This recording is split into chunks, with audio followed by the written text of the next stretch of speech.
Hi everyone, and welcome to In Deep Geek Live. This is a Song of Ice and Fire live stream, and we're going to be looking at one of the key prophecies, perhaps the key prophecy in the entire world of Ice and Fire, Azor Ahai. It has many names: the prince that was promised, the last hero. Is it all one and the same? Are they slightly different? Let's dig into all of this. But as I do before all of my live streams, or at the beginning of all of my live streams, let's just take a quick look at a few of the things that have been going on in the wider world of TV shows and the like. And the main thing to tell you about is Nightmare of the Wolf.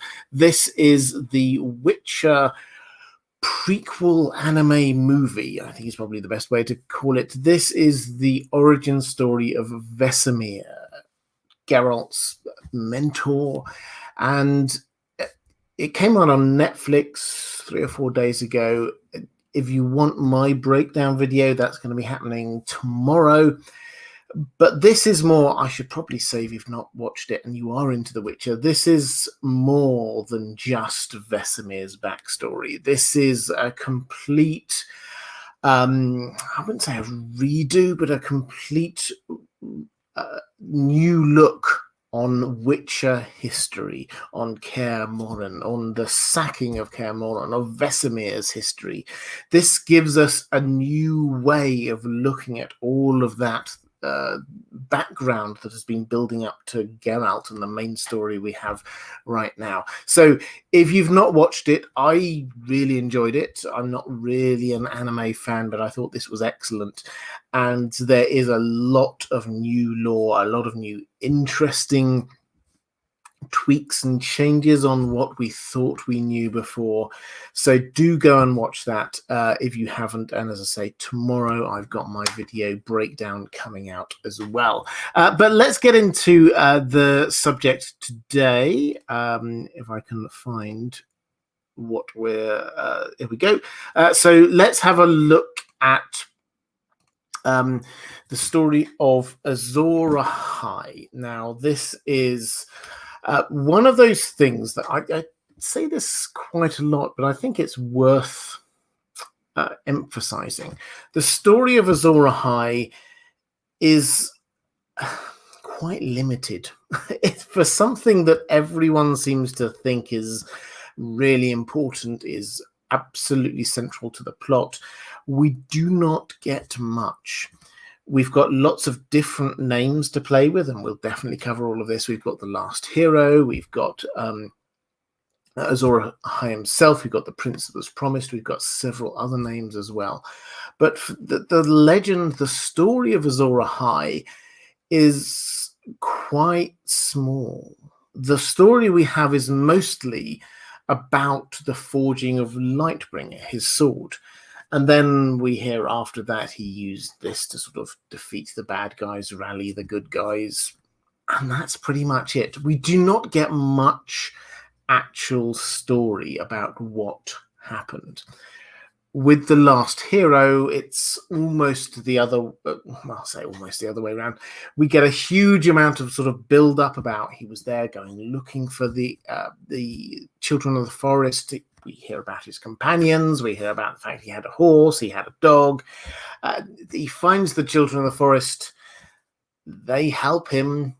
Then not much.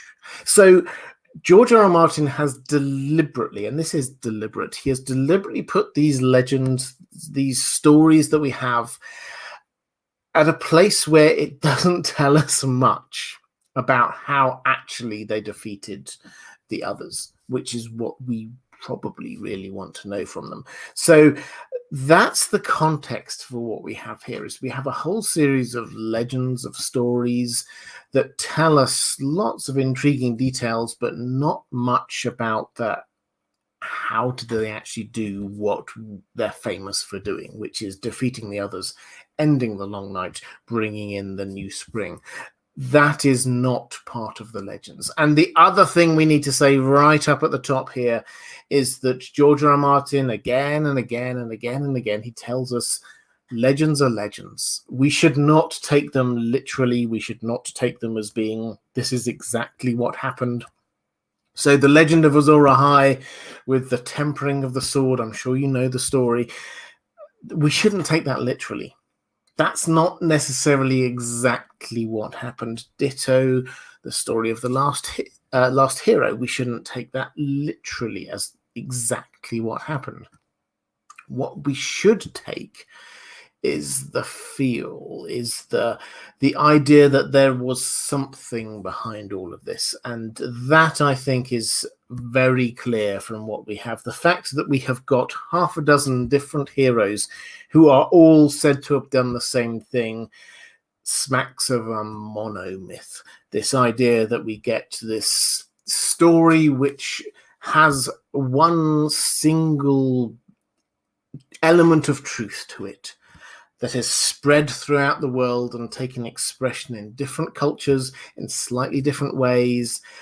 And that means that every single one of these stories we should take seriously, but we should not take as the absolute truth. Why is this important? Because George R. R. Martin has taken this and said, this is not just history, this is a prophecy for the future.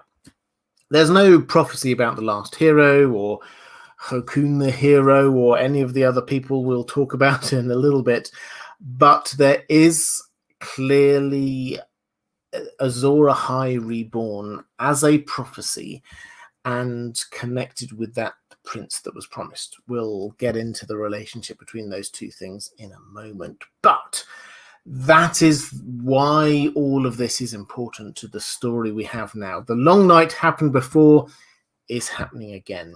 How is it going to be defeated? Last time it was defeated by Azor Ahai, legends tell us. This time, Azor Ahai reborn, perhaps. So that is why this is important, because George R. R. Martin has given us the echo, and he does this so many times, the echo of the past coming forward into the present. But I would, as I do all the time, I would just temper this with the idea that George R. R. Martin cares more about the impact of prophecy on people's lives, what they do with their belief. He cares about that more than the truth of the actual prophecy. So we have the prophecy about Azor Ahai reborn. Whether or not that is true is less important than the fact that some people think it is true and then do things on that basis. So that's the intro to all of what we're going to be looking at today. We've got a whole load of questions, as always, from my patrons. I will work my way through them. Also, I will try my best to answer the questions from the chat. I think I did have a couple before we went on air. Chaos Ballerina saying, finally a stream about Azor Ahai, Sir Pounce, exclamation mark. Yes, so for those who are unaware, there is a video out there by Alt-Shift-X about why Sir Pounce is Azor Ahai reborn. Sir Pounce is Tommen's pet cat. Now, Alt-Shift-X, I know Alt-Shift-X, he's a good guy. He's very, very knowledgeable about A Song of Ice and Fire, but this was slightly tongue-in-cheek. The cat is indeed from Targaryen heritage, so to speak, probably coming from the line of the Targaryen pet cats, Balerion, the pet cat. Yes, he probably was born under the Red Comet, which is another one of these Azor Ahai signs and signals, but this is a bit of a fun video. So the point I think that Alt-Shift-X was trying to make with this, I've not talked to him about this specific video, but the point I think he was trying to make about that was you can take the the signs, the symbols of Azor Ahai reborn, the prophetic indicators, so to speak, and you can apply them to a lot of different characters in this. And we will see this coming up again and again in this live stream as we're talking through these things, that there are lots of people who were born or reborn under the Red Comet. There are lots of people who have some kind of Targaryen ancestry. There are lots of people who, in one way, shape, or form, you could say, were born amidst smoke and salt. There are lots of people who you could brigade under this. The question is, what do people believe? So that's I know I didn't think when I set up this live stream I would start by addressing the issue of whether Sir Pounce is Azor Ahai, but I think that it's a really important point. There is a line that George R. R. Martin has drawn that allows us to see lots and lots and lots of different people as being Azor Ahai reborn. And that allows him to play with this at a narrative level by trying to work through who might believe this. Who might believe that Stannis is Azor Ahai reborn? Who might believe that Dany is Azor Ahai reborn? Who might believe that Jon is, or any one of a number of other different characters? That is what is then going to be driving them, particularly if they are a zealot like Melisandre, for example. This is the starting point we have. It's not about the truth of the prophecy. It's about where the depth of feeling and belief that people have in who they think fulfills that prophecy.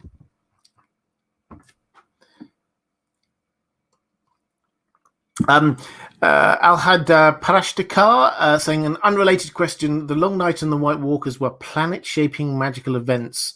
What were the sacrifices for such magnitude? Are there any clues in the text? Yeah, this is, I mean, it's a connected question to Azor Ahai Reborn, so I'm very happy to pick up on this time. So the creation of the White Walkers or the others is indeed, or however it happens, I say creation, that's clearly where the show went. I don't think we necessarily have to take that exactly as what happened, but the introduction, however that happened, of the others into Westeros, into Planetos, clearly was a huge magical event. This seems to be what was being referred to in the blurb for the very first book. Now, take your minds back. If you've never looked at this before, take your minds back or imagine your way back to when George R. R. Martin, who at the time was a well-regarded but not stratospheric fantasy and science fiction writer, he's released the first part of his epic fantasy series, and he has to try and sell it. So we have the blurb on the back of it, and the blurb says, a preternatural magical event has thrown the seasons out of balance. That's the first sentence that we have, the first way that he is introducing. He will have cleared this. He may well have written that line. He will have cleared this as being the blurb on the back of his book. This is how he introduces the meta narrative of what is happening in A Song of Ice and Fire. A magical event has thrown the seasons out of balance. Now, that magical event surely is the creation or introduction of the others, because this is what created the long night, all of the background and the history that we have in A Song of Ice and Fire that impinges on the story we have today. So, if we have this huge magical event, and if we have, as appears to be the case in the world of Ice and Fire, a magical system where if you do magic, there has to be a cost, there has to be a sacrifice, there has to be some way of paying for that. What is that? Now, if we take the, I think, reasonable assumption that the Children of the Forest were behind this, Then we do know that they sacrificed hundreds, thousands of their own, of humans as well, in order to perform their great magics, like the Hammer of the Waters. So that is there as a huge sacrifice. But it seems as though the setting the seasons out of balance is actually it's a price that was paid. This was, if anything, and again, this is all speculation, but it does seem to be that the aim, the objective was not to create seasons out of balance. It was to do something else. This is an offshoot of that. So they created this huge amount of magic. They did this thing which was so huge that it shifted in a scientific way the axis of the planet itself in some way. George R. R. Martin doesn't want us to think about this in a scientific way. He wants us to think about it in a magical way. So this is the kind of the overspill of the magic. There is always a cost to magic, and there was a magical event that caused the seasons to be out of joint, and that is the cost, I think, of the creation or the introduction of the others. Jordan Walker just spotting in the chat saying, at 500k subs, can we get Dan dressed as a Jawa or Ewok? I'll ask him. I suspect he probably won't be in favor, but I'll give it a go.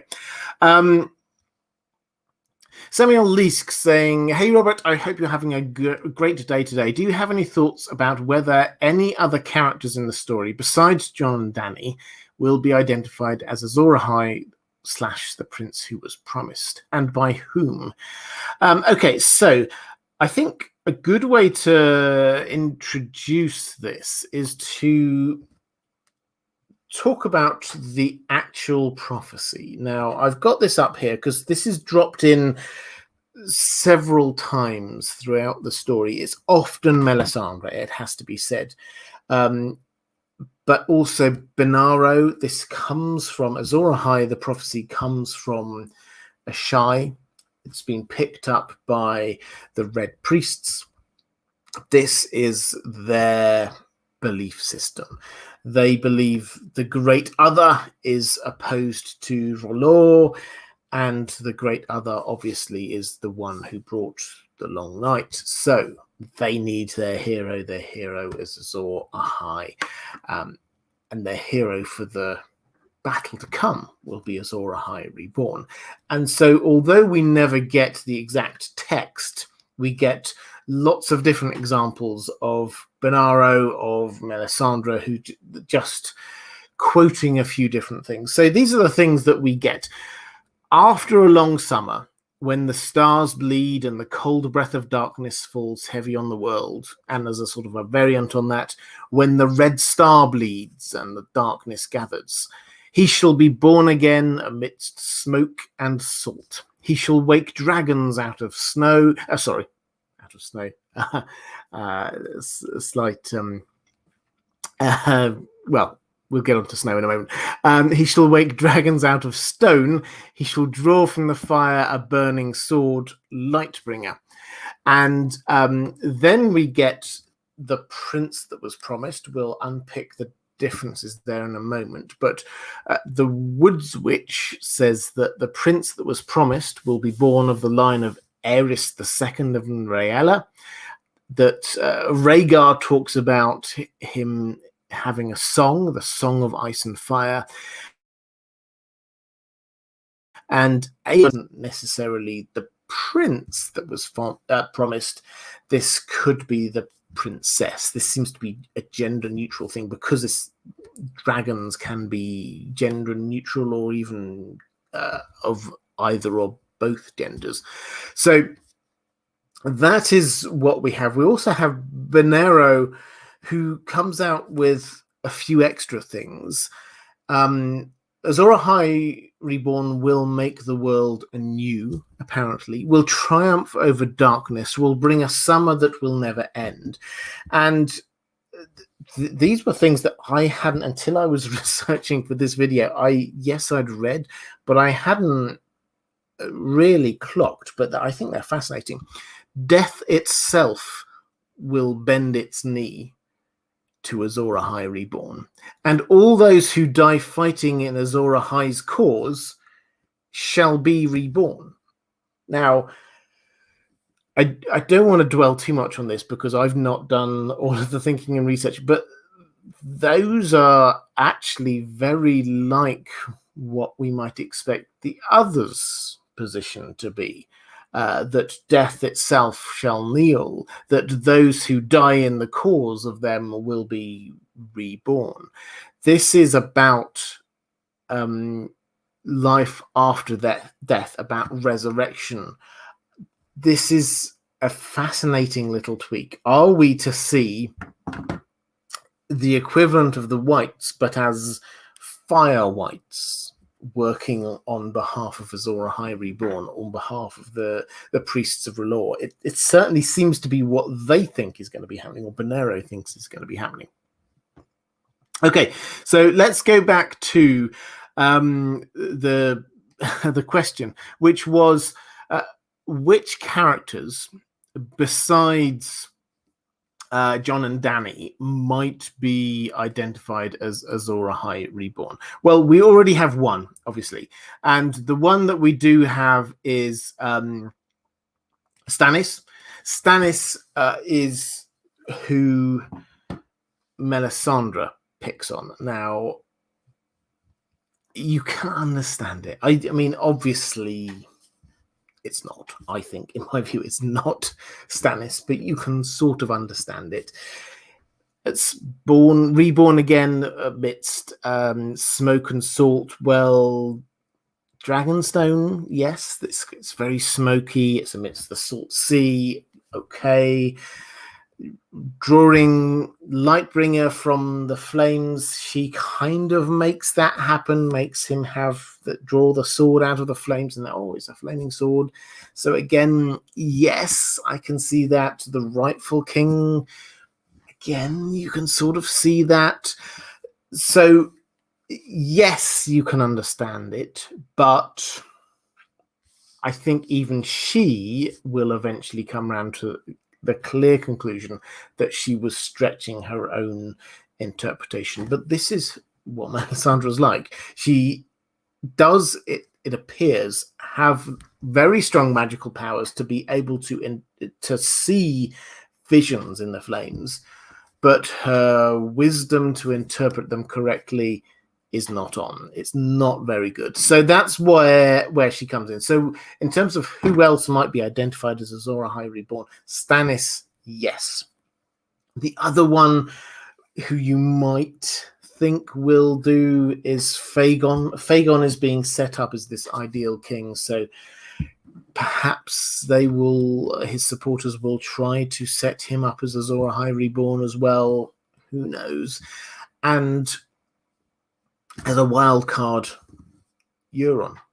Euron is the kind of person who will try to set himself up as a child of prophecy in some way. So don't be surprised if he tries to claim titles for himself.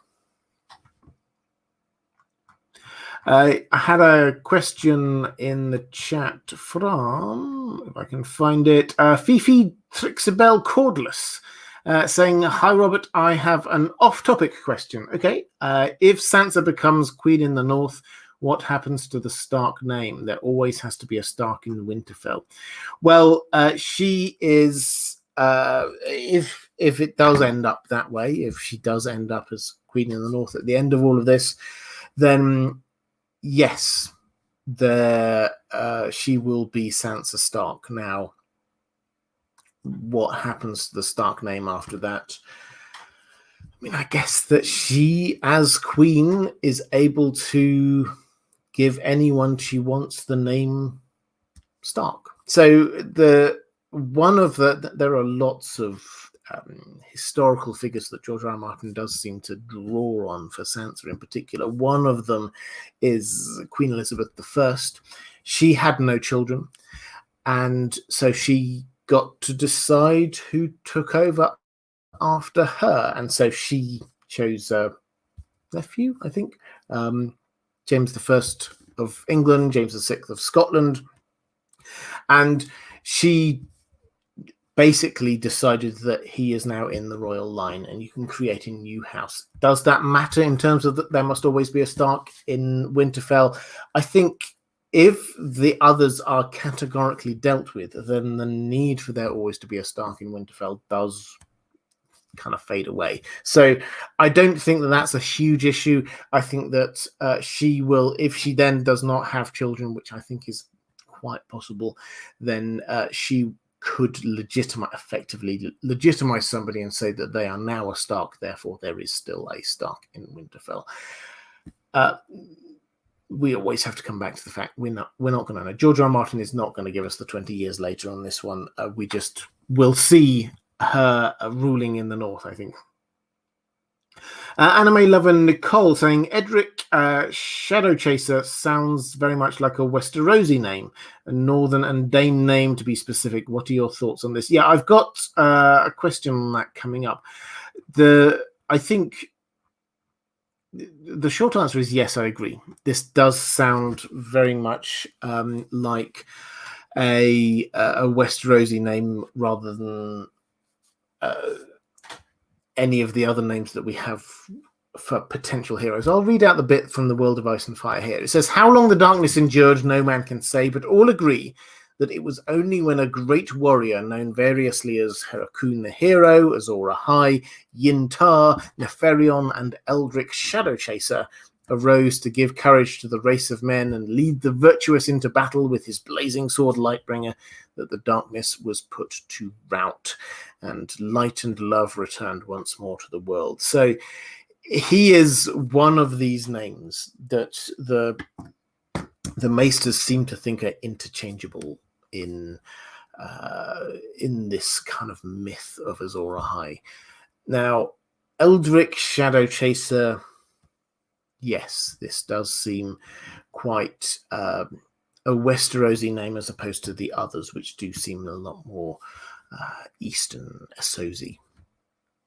Might that mean that he is from Westeros?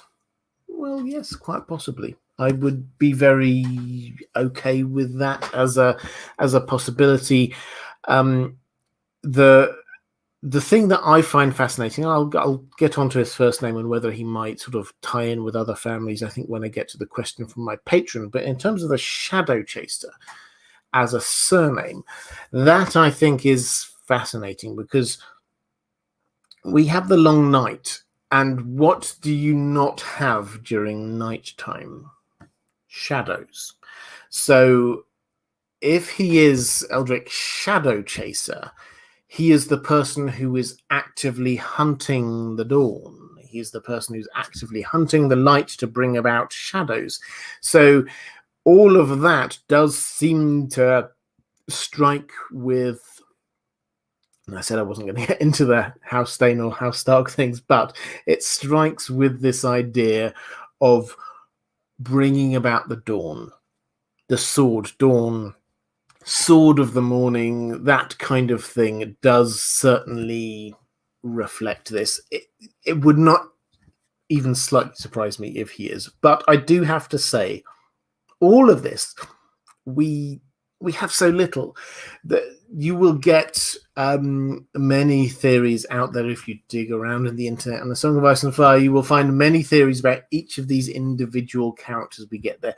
For most of them, what I just read is all the official information we have about any of them. Literally their name. That is all that we have. And the Maesters saying, well, they're basically different names of the same character.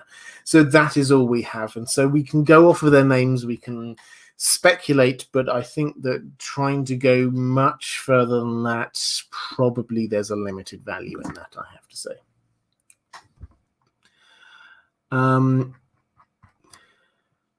Okay, let's go to Robin Isamar saying, hi, Robert. I hope you had a good vacation. I did. Thank you very much. It has been claimed that the Bloodstone Emperor, who worshipped a black stone that fell from the sky, ushered in the long night. Azor Ahai wielding the flaming sword Lightbringer, which has been theorized by fans to actually be the Dane ancestral sword Dawn, as I was talking about a moment ago, because of the name and because of its shimmer. Dawn was forged from meteorite metal and is pale white. Do you think this contrast between the black space stone and the white space metal, do you think that's significant to the Longlight and Azor Ahai? Well, again, let's go back to the text. So we have got, again, just this very small section. The Great Empire of the Dawn is the oldest massive civilization we read about in A Song of Ice and Fire. It's in Yi Ti. It's a long time ago. It is, again, legendary. We have characters who live for hundreds, 1,000 years or more, and we get a sentence each about them. We can't take this as more than just myth, but this is what we get in the world of Ice and Fire. When the daughter of the Opal Emperor, each of the emperors had a sort of a different stone associated with them. When the daughter of the Opal Emperor succeeded him as the Amethyst Empress, her envious younger brother cast her down and slew her, proclaiming himself the Bloodstone Emperor and beginning a reign of terror. He practiced dark arts, torture and necromancy, enslaved his people, took a tiger woman for his bride, feasted on human flesh, cast down the true gods to worship a black stone that had fallen from the sky. So it goes on to say, in the annals of the further east, it was this blood betrayal that ushered in the age of darkness called the Long Night. So this is what the legend is in the far east, that you had this reign, this succession of emperors, at the end of which this gets handed on down to an empress. Her brother was having none of it, and so he killed her, took the throne for himself, did all manner of evil stuff, and that ushered in the Long Night. And there's a lot of echoing of language and theme here, to do with the dead, feasting on the dead, to do with the night itself, to do with Bloodstone. So it does seem to be this coming from, there's an echo here of the Night's King and the brother killing sister thing, kinslaying. Clearly will have, if we're looking at something like Jon and Dany on the TV show, there's definitely some sort of echo there. So we've got a lot of material to work with in just a couple of pages of text from George R.R. Martin. So going back to what we're talking about here, is there a contrast between this black space stone that the Bloodstone Emperor was worshipping and the white space metal that was the creation of the sword Dawn? Yes, I think that is very clear. I think this is something George R. Martin has very strongly shown. A lot of the imagery that he has throughout this story is you have dark against light. I mean, this is not hard symbolism to work our way through. We have white, we have light, we have dawn, we have day against night and darkness and things like that. This is very clear, very strong, and quite basic symbolism, it has to be said, which does make us, as an aside, does make us want to take a step back and just kind of think, okay, how's this going to be subverted? But we'll leave that one moment. Where we are quite clear is that magic seems to come from above in some way. This is something that is not unique to George R. R. Martin, but in a lot of fantasy works, this is where magic comes from. We've already talked about the Red Comet, which seems to be heralding things, as Azor Ahai Reborn and the like. We also have this comet or meteorite which smashed into Earth thousands of years ago, giving us the sword Dawn, which is a milky white color. And then we also have this black stone that was worshipped by the Bloodstone Emperor. So it's clear, it's strong, it's white against black. It's a very white hat cowboys against black hat cowboys. That is where the legends are. I said let's think about the subversion in a moment, so let's bring that one back. George R. R. Martin does not like just white hat good guys, black hat bad guys. So what he is trying to do is say that's where the history is. That's the legend. The legends do speak in black and white, good guys, bad guys. Bring it forward to today, it's a whole lot more muddy. The who are the good guys and who are the bad guys? What color he uses for people often shifts around. Are the good guys in white? Are the good guys in black? We get very clearly the good guys should be in white. We get the Kingsguard should be in white, but are they always the good guys? Think of Ned's fever dream. They're in white, but what about his side? Is he on the black, the bad side? No, perhaps they're actually okay. So he's kind of like playing with this idea. There are many other people in this fandom who work through this kind of symbolism to a degree that I don't. Please do go and check out them if you want a little bit more than that. But the high level of this, from my perspective, is that the history, the legend is very clear. Black is bad, white is good. When we get to the present day, George R. R. Martin tells us very clearly there's an echo, but the echo is not exactly the same. It's not a recreation, and so he plays with this color symbolism, and he works through to make you have to think who's in the right here. Is it necessarily the people who look like they're in the right? Are the knights true knights? Are they the real heroes, or are the actual true knights the real heroes? The people who aren't really knights because they've never been knighted. The truest knights are people like Brienne and Duncan the Tall. They've never technically actually been knighted. However, they are the truest knights. So he is subverting that. Brendan saying, can you start?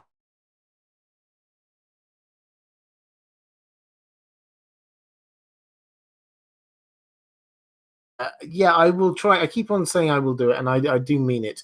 I will try my best to do earlier live stream. Excuse me, earlier live streams when I can, just randomly through the week. I'm very aware that people watch this across the world. This seems to be the best time. I can assure you, I've looked at my YouTube. Very big digression here. YouTube gives you really good analytics on who watches things and when. This is the best time to catch the most people, which is why I do it here. It's not the best time for me. I know it's not the best time for a lot of people in sort of Europe and heading east of that. So I apologize. But I will try my best to do some at other times, Brendan. So do keep an eye out for that. Lyle Hammock. Is it possible that the legend came from the same ancient source, similar to how all cultures have a version of the Great Flood? Thanks for your content. Yes, so this is the monomyth idea.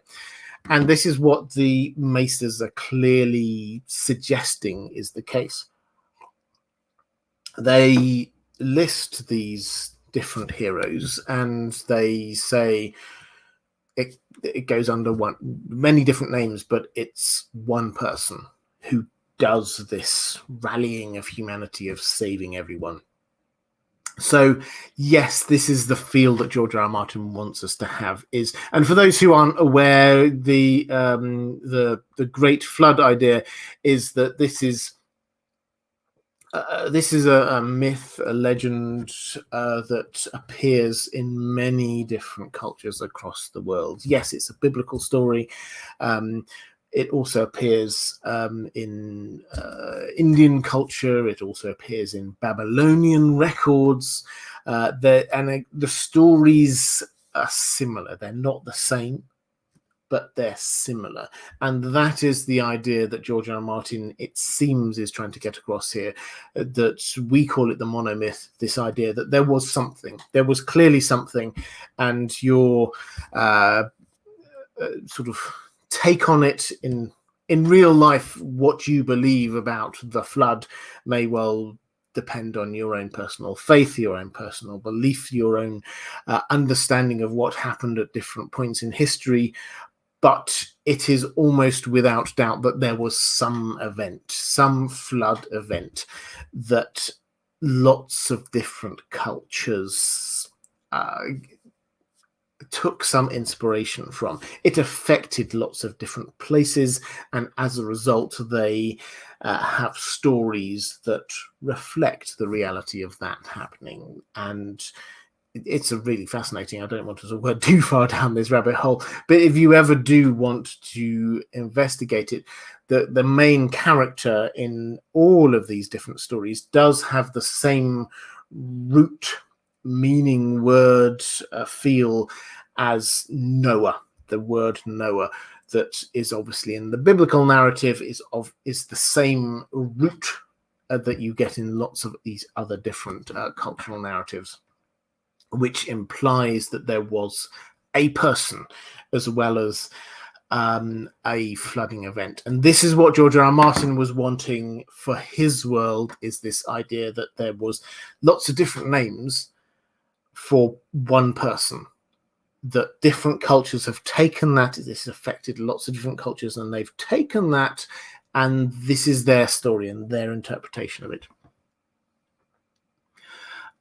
Question from Jack of Hearts saying, "Hi Robert, hope you're well." I am, thank you. Given Lady Stoneheart's previous frosty relationship to Jon Snow, how do you think she might feel about him turning out to be Azor Ahai?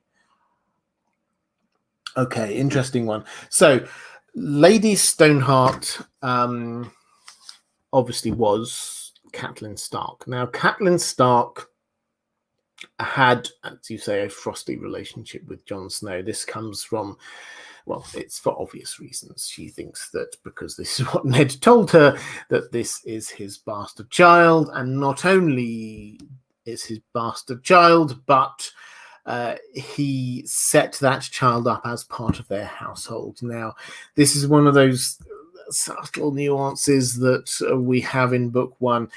Cat, from her POV chapters, we find very clearly, if Ned had emerged back from that war with a bastard child, she wouldn't have minded. It's okay. That wasn't a problem to her. All sorts of noble lords did. It was a time of war. She'd only met him and known him for 2 weeks, and then he has to go off and do other things. She kind of almost expected it.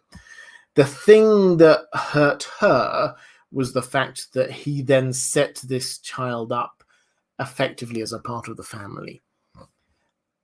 So everybody could see that in her eyes, he had cheated on her. If he'd set up the child somewhere out in a different part of the north and just sort of sent money every now and then just to make sure that baby Jon Snow was doing okay, she wouldn't have had a problem at all. She would have been absolutely fine. It was the fact that he was there in the family that she felt was a slight on her. So we've got all that background. There is a moment, it has to be said, when, because she's had her history, so she goes up to Winterfell, then she has a long period of quiet and family building and all the rest of it, and then there is a moment when it all kicks off and she's climbing up to the Eyrie, and the person who is guiding her there is Mia Stone, and she kind of realizes this is Robert Baratheon's bastard child, and she kind of gets on with Mia Stone, and she kind of thinks, you know what, she's living her own life, she's doing okay, she cares about me, my life is in her hands. And there is a line where for one moment she felt, and I can't remember the exact phrase, but she felt a bit bad about how she treated Jon. And then we move on. So there is an element of contrition there. How big that element is, I don't think we can say, but there is definitely an element of contrition going on.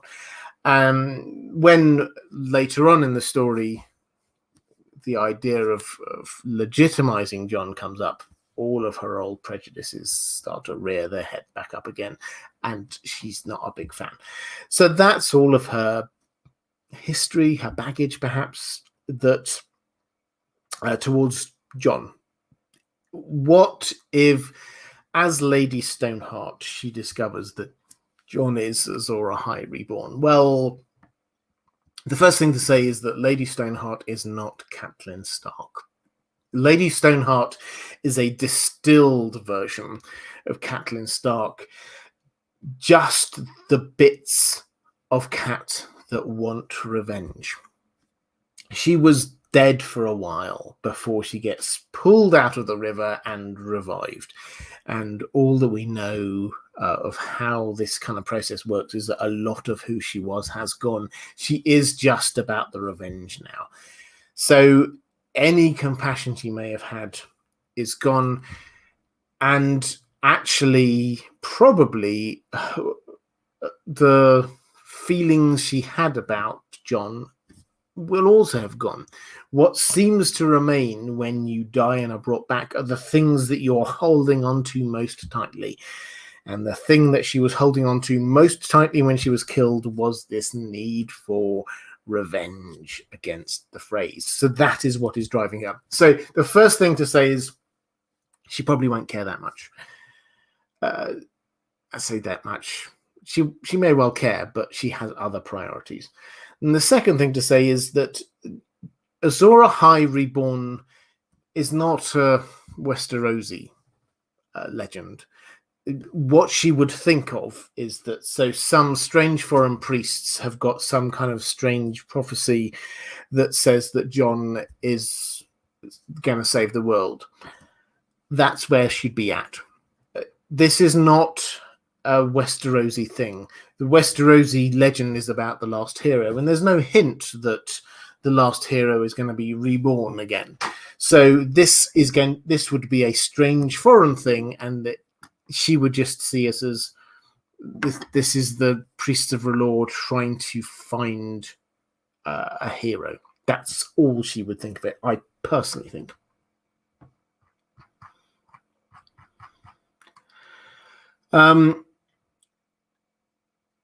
Mara Lee asking, is the sword Dawn Lightbringer? Okay, so let's talk about Lightbringer for a moment.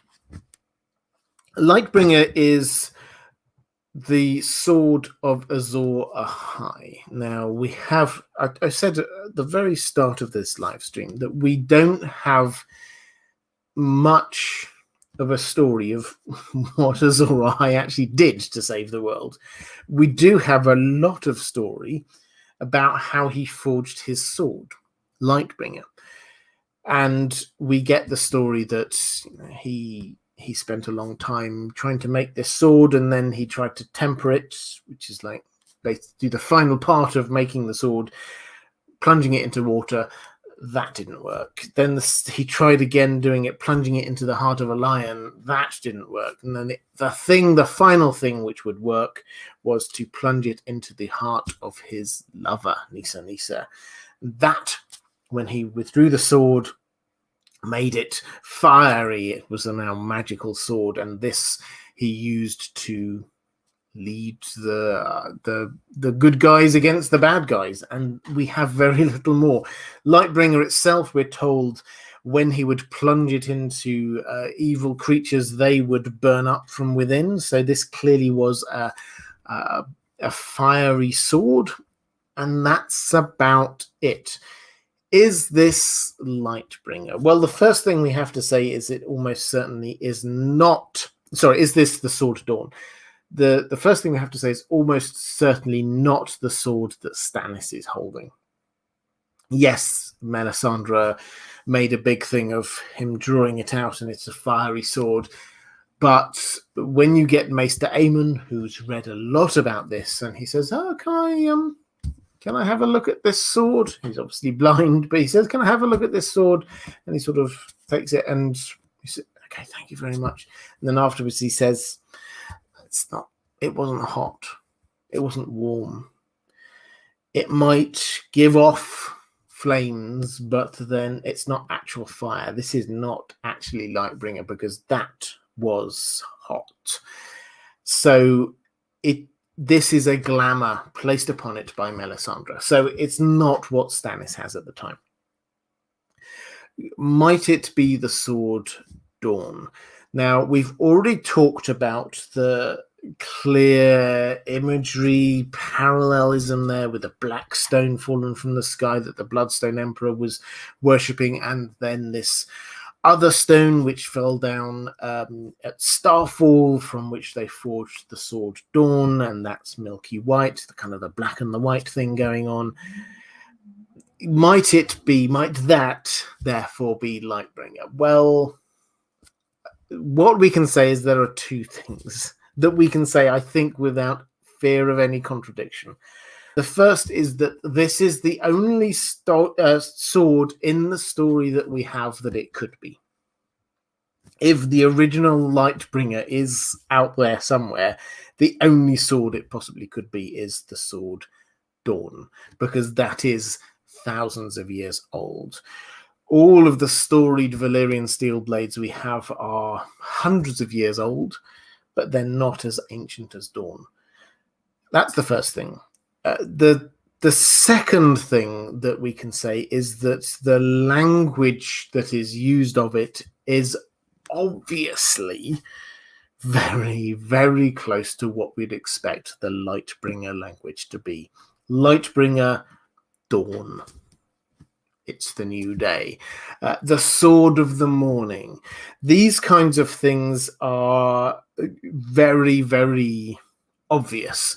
So is it? We don't have conclusive evidence, but it's the only thing. If there is a sword out there that we already have heard of, it is that. So probably is what I'm going to say. And in true George R. R. Martin style, I don't think he's not going to say at the end of all this, yep, tick, that is Lightbringer. It may well, and indeed I would personally suspect that it will fulfill a lot of the functions of Lightbringer in the current story. It will be brought into the story in the Winds of Winter. Of that I have very, very little doubt.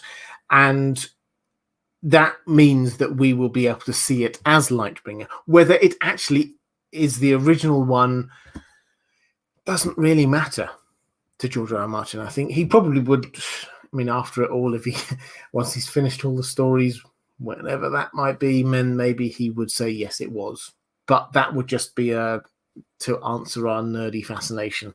The most important thing for him would be the role that it plays in the story that he's telling now. Kelly Johnson, will Jon kill Dany to reignite Lightbringer? Excellent question. Now, I mean, if you're not new to these live streams, you'll know that I say many years ago, 3 years ago, probably before season 8 of Game of Thrones, I did a video called, and you can have a look for it if you wish, called Will Jon Kill Daenerys? And my theory there, I've not looked at it for a long time, so I have no idea how much the logic holds up, how much I would still buy into that logic. But pardon me, the theory there was that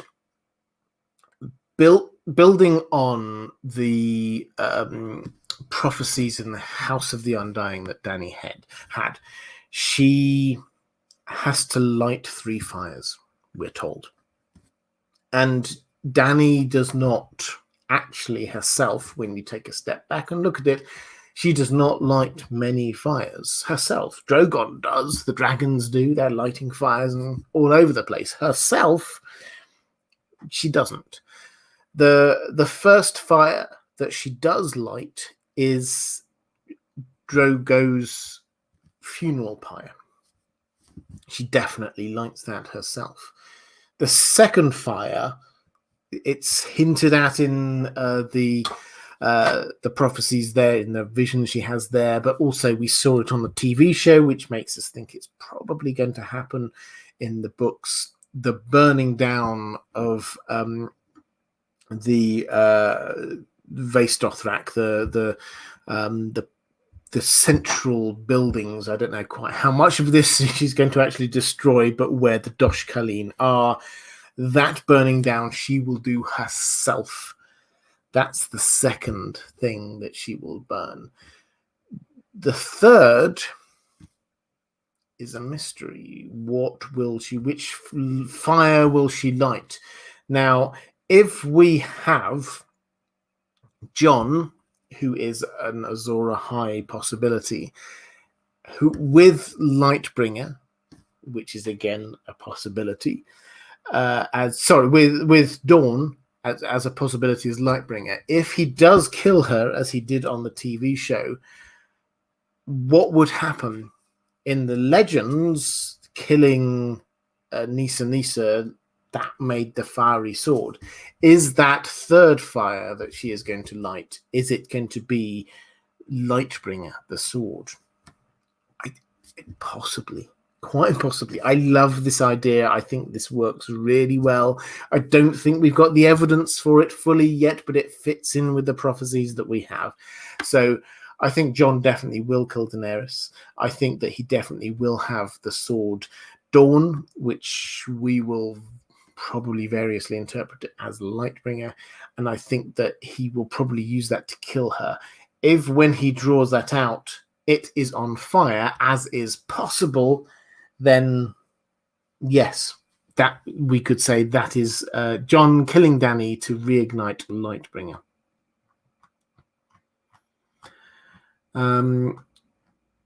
Question from Adam Wilson.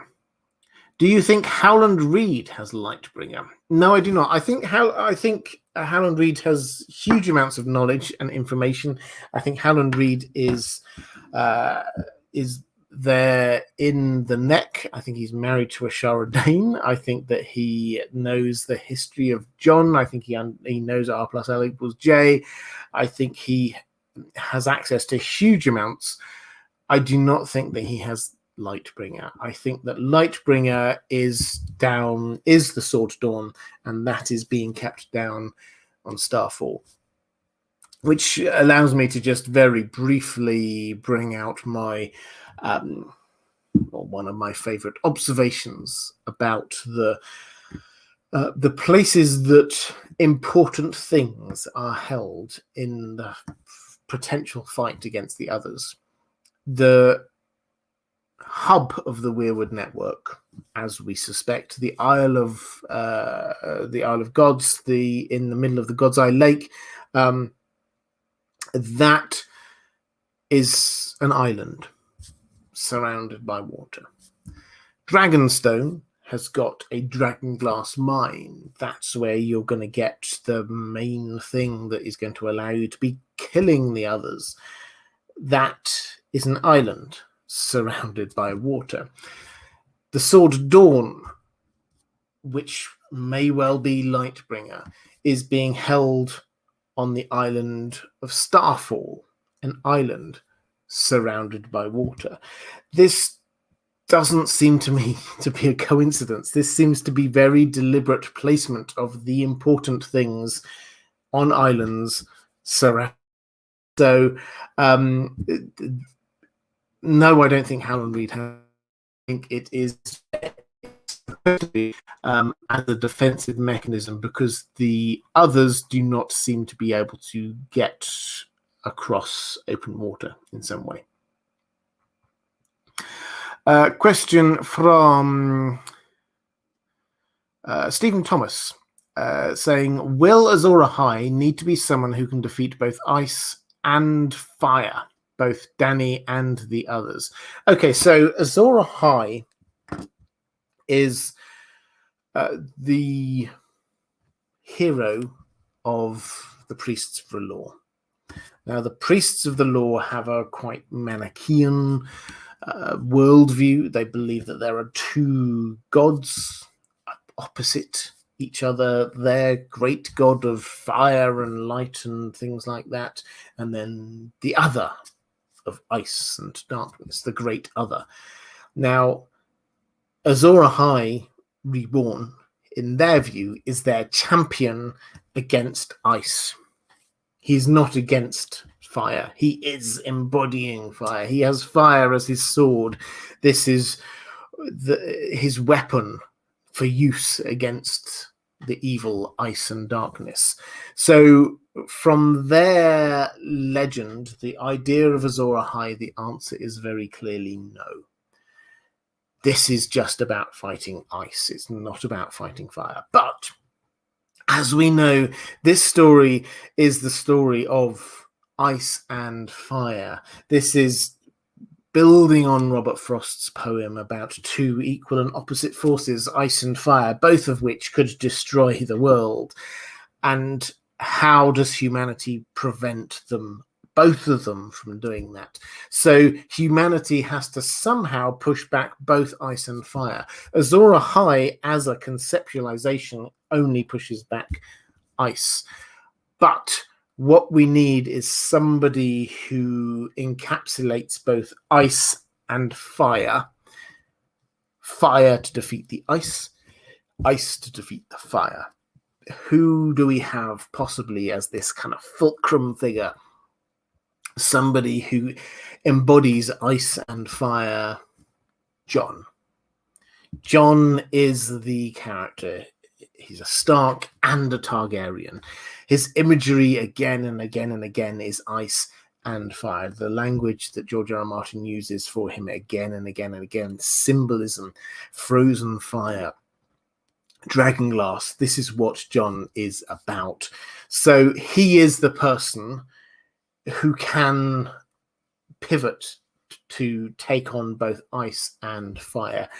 What we have, though, is Jon being championed by Bloodraven to first of all be confronting the ice, the threat of the others, because that is where he is to start with. The interesting thing will be what happens after that threat has been dealt with. How does Bloodraven, if Bloodraven does want to, combat the fire element of this? So is Azor Ahai just about it going to be defeating both? That may well be how some of our Azor Ahai figures do operate, but that's not how the myth seems to be working.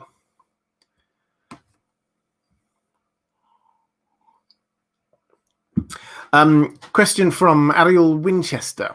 Could you please compare and contrast the different Long Night heroes? Azor Ahai, the Prince that was promised, the last hero, and others based in Essos. Do you think the Church of Starry Wisdom has won, or will play a role in ending the Long Night? So there's a lot in that one, Ariel, so I'll pick on a few different elements here. The Church of Starry Wisdom, it's mysterious. It's mysterious, the Church of Starry Wisdom. But we read in that, actually, I think I skipped it in the section that I was reading just a moment ago when I was talking about the Bloodstone Emperor. We're talking about, in the world of Ice and Fire, about the Bloodstone Emperor practicing dark arts, torture, necromancy, and so on and so on. And then we read, many scholars count the Bloodstone Emperor as the first high priest of the sinister Church of Starry Wisdom, which persists to this day in many port cities throughout the known world. And, I mean, that's most of what we know about the Church of Starry Wisdom. I comes across them briefly, or sees them briefly in Bravos. We get a couple of other mentions. We don't know huge amounts. We've never been inside a temple of the Church of Starry Wisdom. We don't know much else about what they do. They seem to, at night time, stand on the roof and sort of look up to the stars and worship the stars in some way. So there's clearly a magic comes from above feel there. But the idea seems to be that they come from the Bloodstone Emperor. Now, the Bloodstone Emperor symbolically is the Night's King figure. That's where he comes from. And again, I'll just read this because it's worth just picking up on the imagery. Practicing dark arts, torture, necromancy, enslaving his people, taking a tiger woman for his bride, feasting on human flesh. These are all the kinds of things that the Night's King is accused of. Obviously, a tiger woman, no, but a non-human bride. All of these things seem to echo the Night's King. So that is what we've got here. We've got a black figure worshipping a black stone. The Night's King, black darkness. That is the imagery we've got going on here. So the Church of Starry Wisdom symbolically are actually the bad guys.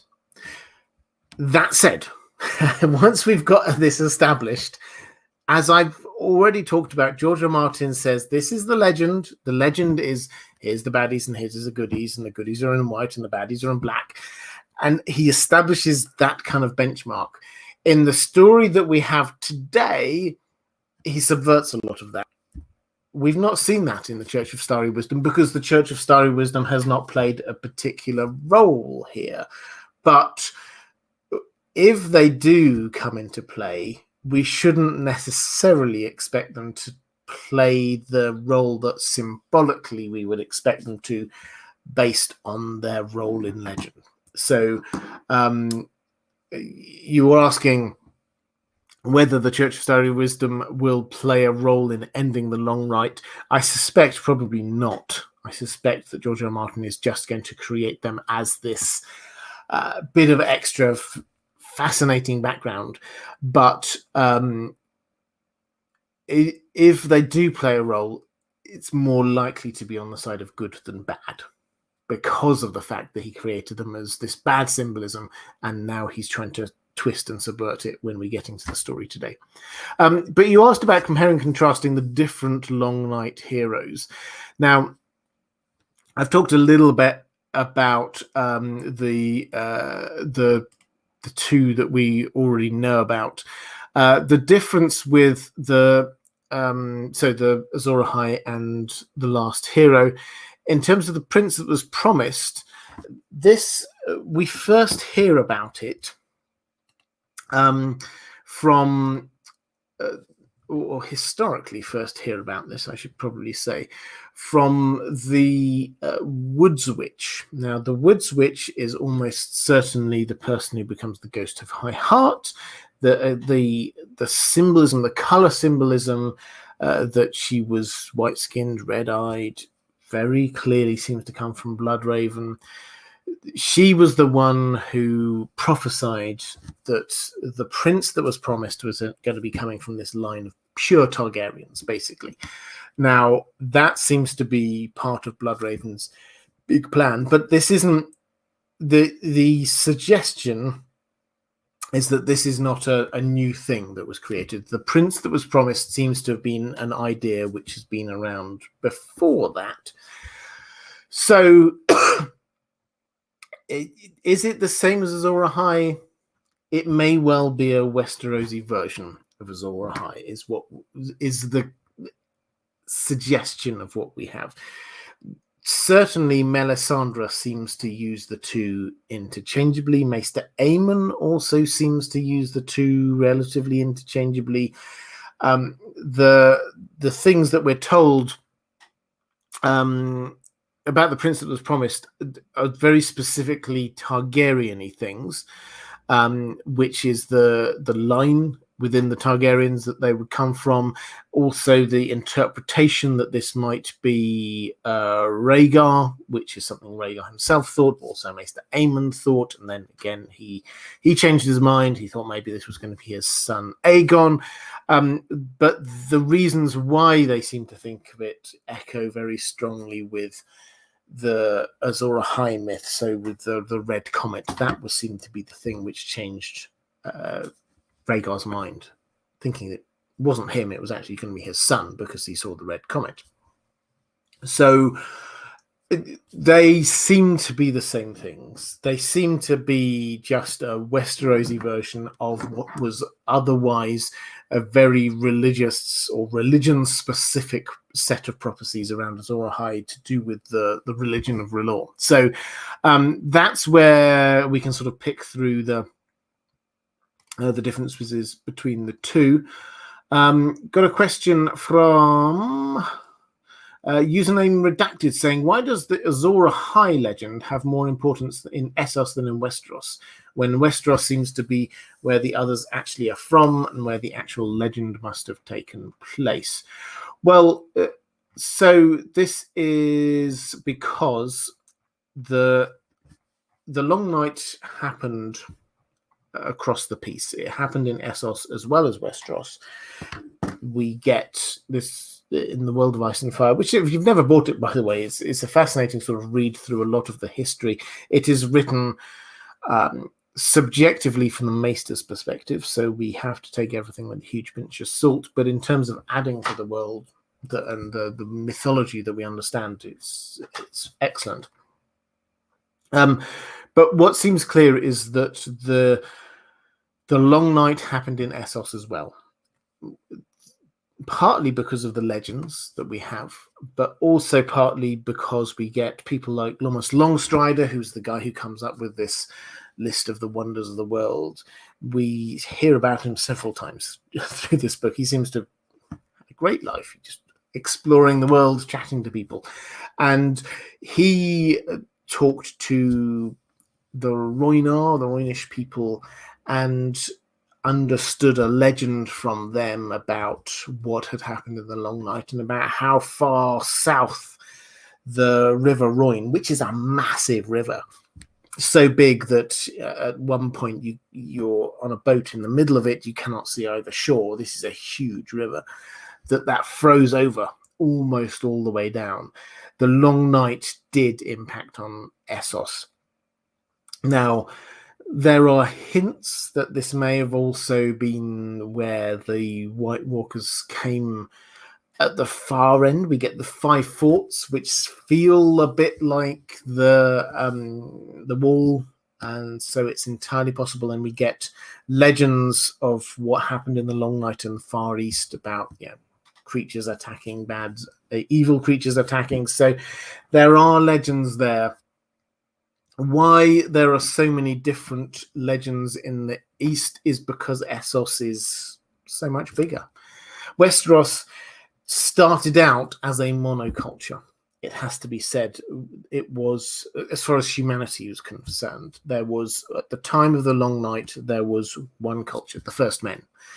And they all took on, at some point, it's not 100% clear when, but they took on the faith of the old gods. So they all shared one belief system, one culture. So they then had one belief, one myth, one legend about what happened in the Long Night. That was the last hero. Over in Essos, you had lots of different cultures. You had the Yetish culture. You had the Empire of Geese was just starting to emerge as well. We have things going on over in Ashai, which may or may not have been part of the Yetish Empire. And then that's just the Far East. Then we've got the whole part of the west of Essos. You get the Rhoynish, and then you get lots of, we don't even know exactly when all of these different cultures were. The hairy men we read about, the maze makers of Lorath. There are lots of different cultures, and because there are lots of different cultures who each experience the same thing in their own way, they each have their own different legend. So that's why, from a sort of a legend theory perspective, that's why you have lots of different legends about it in Essos and just the one in Westeros. Question from Alejandro Martinez. Hi, Robert. I'm not sure I've already asked, but any Azor Ahai thoughts on Jaime's dream with the flaming sword? Love your content. Well, it hasn't already been asked, so this probably deserves a whole video on its own. But Jaime has a vision. He is there at High Heart. He's got his head on, he sleeps with his head on a weirwood stump, and he has a vision, and the vision is crazy and detailed. There's a lot of it. He basically gets he finds himself underneath Castle Rock. He finds Rhaegar and his original brothers in the Night's Watch, in the Kingsguard, basically saying, you've abandoned all of your promises. What have you got to say for yourself? And then he finds himself there with Brienne, and then they both get swords, with flaming swords, not flaming red. I think they were flaming blue. I would have to go and double check that though. The main thought here is that this is not. Well, first of all, this is a vision, a weirwood vision, which may be given to him rather than just his subconscious. This might not just be him thinking of stuff, his brain whirring away in the background. This may be a vision given to him. At some point I will do a proper video on this just to work my way through this. But the point of the vision is to shift his perspective to keeping promises. He was being told, you broke your promises. You're not a man of your word. And then Brienne is there and he's side by side with her. There's the kinship that he clearly felt from quite early on with Brienne. And then he remembers after this, I left her back up there. I'd left her with some really bad people. I should probably go and do something about it. This is the point at which Jaime's story, his character, his narrative arc shifts a gear. We've had this several times with Jaime. You see it. There are various points when he starts to be able to look back in on himself. We get another dream he has about his mother, basically saying, you're not the person you think you are. This shifts for him, and he goes back and he does the right thing and he keeps his word. He becomes a man of honor. This is not, I think, about Azor Ahai. The imagery is there, but the imagery is there in order to convict him of who he ought to be as a man, as a human being. Agree, weirwood. I just see in the chat you've discovered the Traveller's Guide to the River Royne. Excellent. Thank you very much for digging that one out. I'd really enjoyed doing those Traveller's Guides, and I hope people can relive them. Chables saying Beric's blood lights swords on fire. Could Brienne kill Stoneheart, Ned's sword into Ned's love's chest, and make Lightbringer to save Jaime and Pod? Okay, so this is an interesting one, actually. So we get Beric, who seems to have, and he seems to have picked this up as a trick from Thoros, the ability to have a flaming sword. Thoros of Myr had a flaming sword, which he used in battle. Beric seems to have found a way of doing this. He uses his blood to make a flaming sword. We see this. He effectively gave his life force to Lady Stoneheart. Does she now have this power? Is she a fire white, therefore equivalent? So could Brienne kill Lady Stoneheart, and with her sword, which is Ned's or part of Ned's sword, and then bring it out and have a fiery sword? I mean, maybe. I suspect that Lady Stoneheart still has quite a bit of plot to play through in this next story, so I don't think it's going to happen now. She will die at some point, and she will probably allow us to kill her. I was talking about this a moment ago, but what she is about as a character now is just about the vengeance for the wrongs that she feels has been done to her and her family. Once she thinks all of that has been righted, once the Freys have been dealt with, once she knows that her children are actually alive, she thinks that Bran and Rickon are dead, she thinks that Sansa and Arya are missing. Once they've been found, actually what is driving her as a character will be gone. So she may well allow herself to die. In the same way that Beric felt that his time had finished, he can now go. I think she will allow herself to go. She may allow someone that she trusts to kill her. Who might she trust? Arya is a very strong possibility if Arya is back in the Riverlands at some point. But yes, Brienne, who has sworn to her, she does trust Brienne.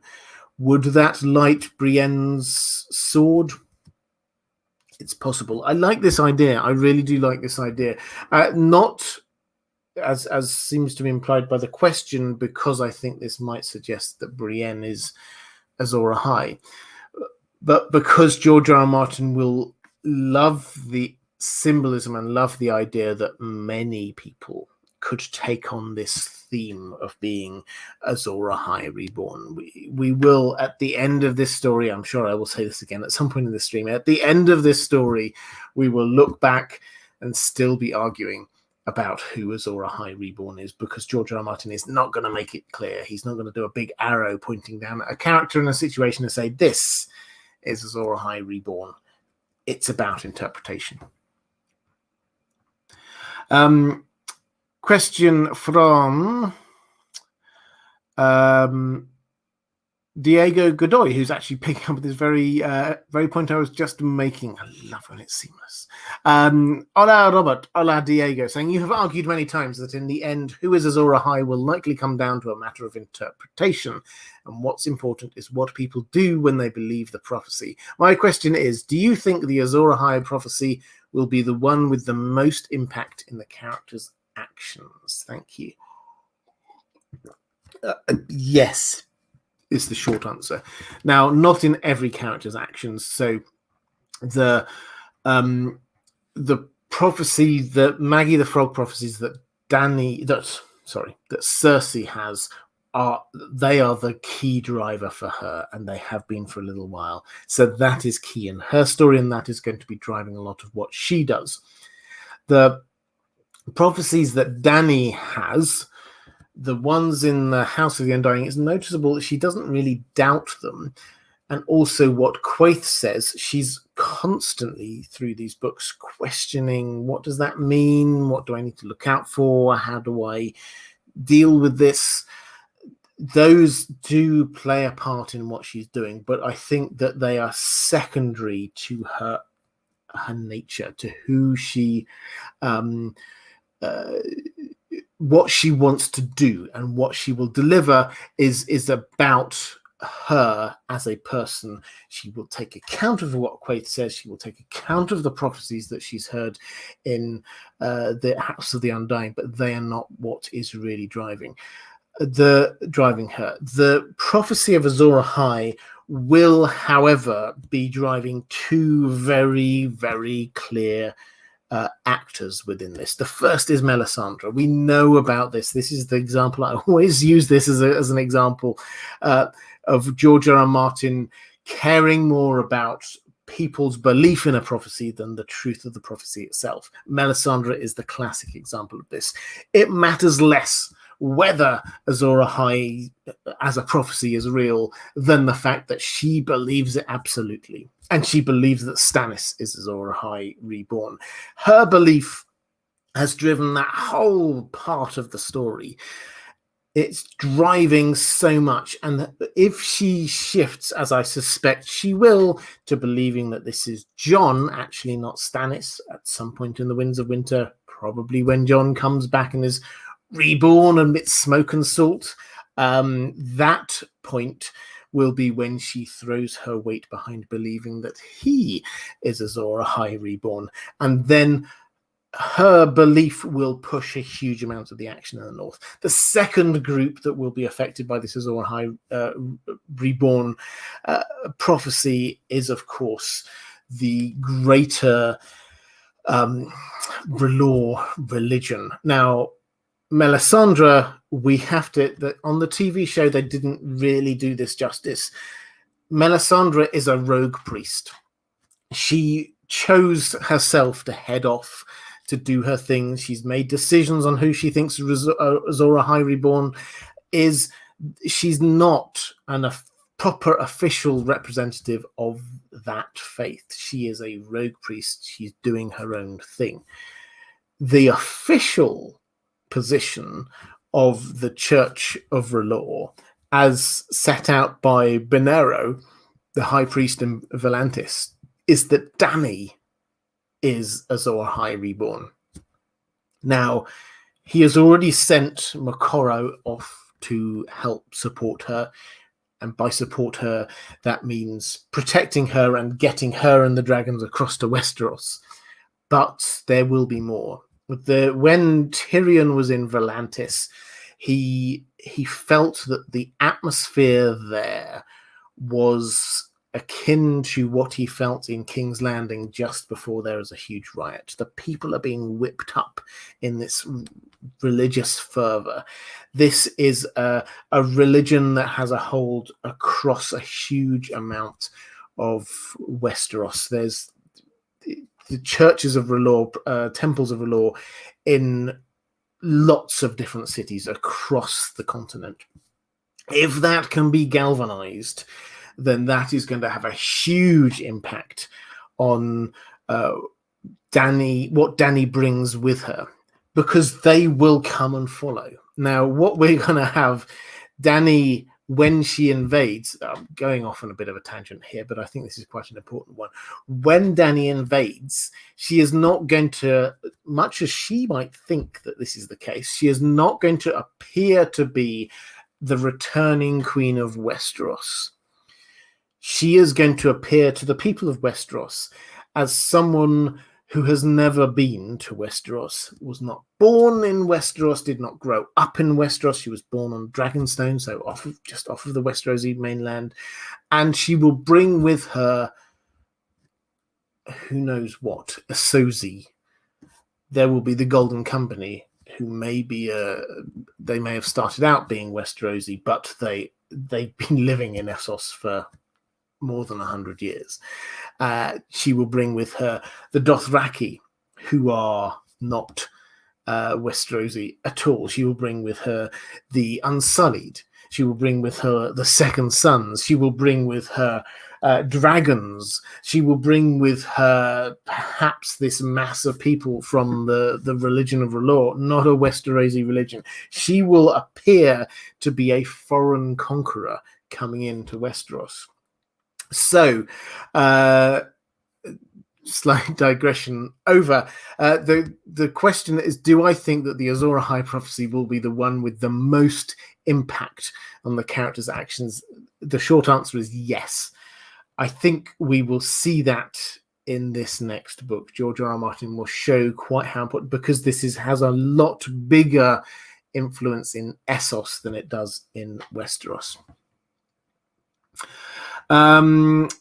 Let's have a question from Mara Lee. Is the legend of the last hero the same as the Azor Ahai legend?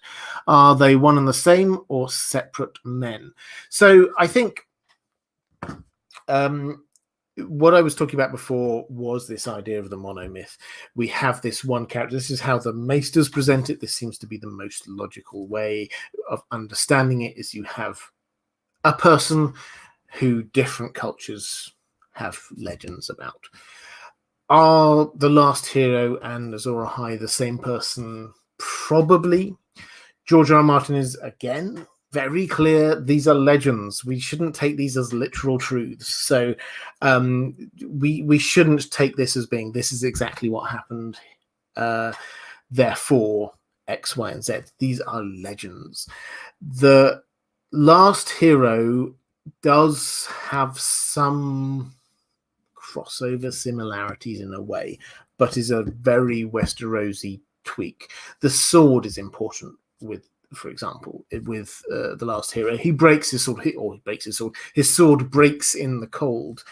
And yet later on, we hear another bit of information that he then got a sword of dragonglass, which we assume is the equivalent of Valyrian steel, with which he then used to fight the others. So the sword, seems to be given, get, forge a new sword. So the sword is important.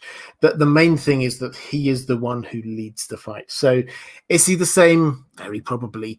But George R. R. Martin doesn't want us to see it as that literal. He wants us to see this as legends. Fuzzy Mormont saying, hi Robert, to what extent are Azor Ahai Reborn and the Prince that was promised the same? Azor Ahai Reborn, I think, appears largely as a device used by the Red Priests and the Shadowbinders to glorify fire, particularly as a destructive force or weapon. The Prince that was promised is less clear, but I think this interpretation relates more to Bloodraven trying to manipulate the destructive forces of ice and fire into neutralizing each other. Perhaps this echoes versions of the original legend where the hero had different names in different cultures.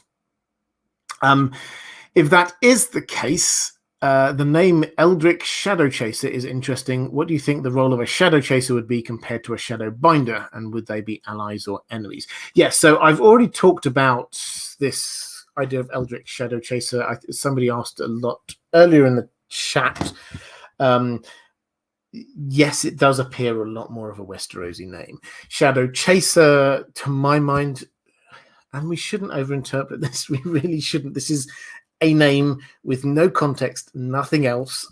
But Shadowchaser, shadows only appear in light. They only appear during the day. They only appear after dawn. So that's the imagery we have.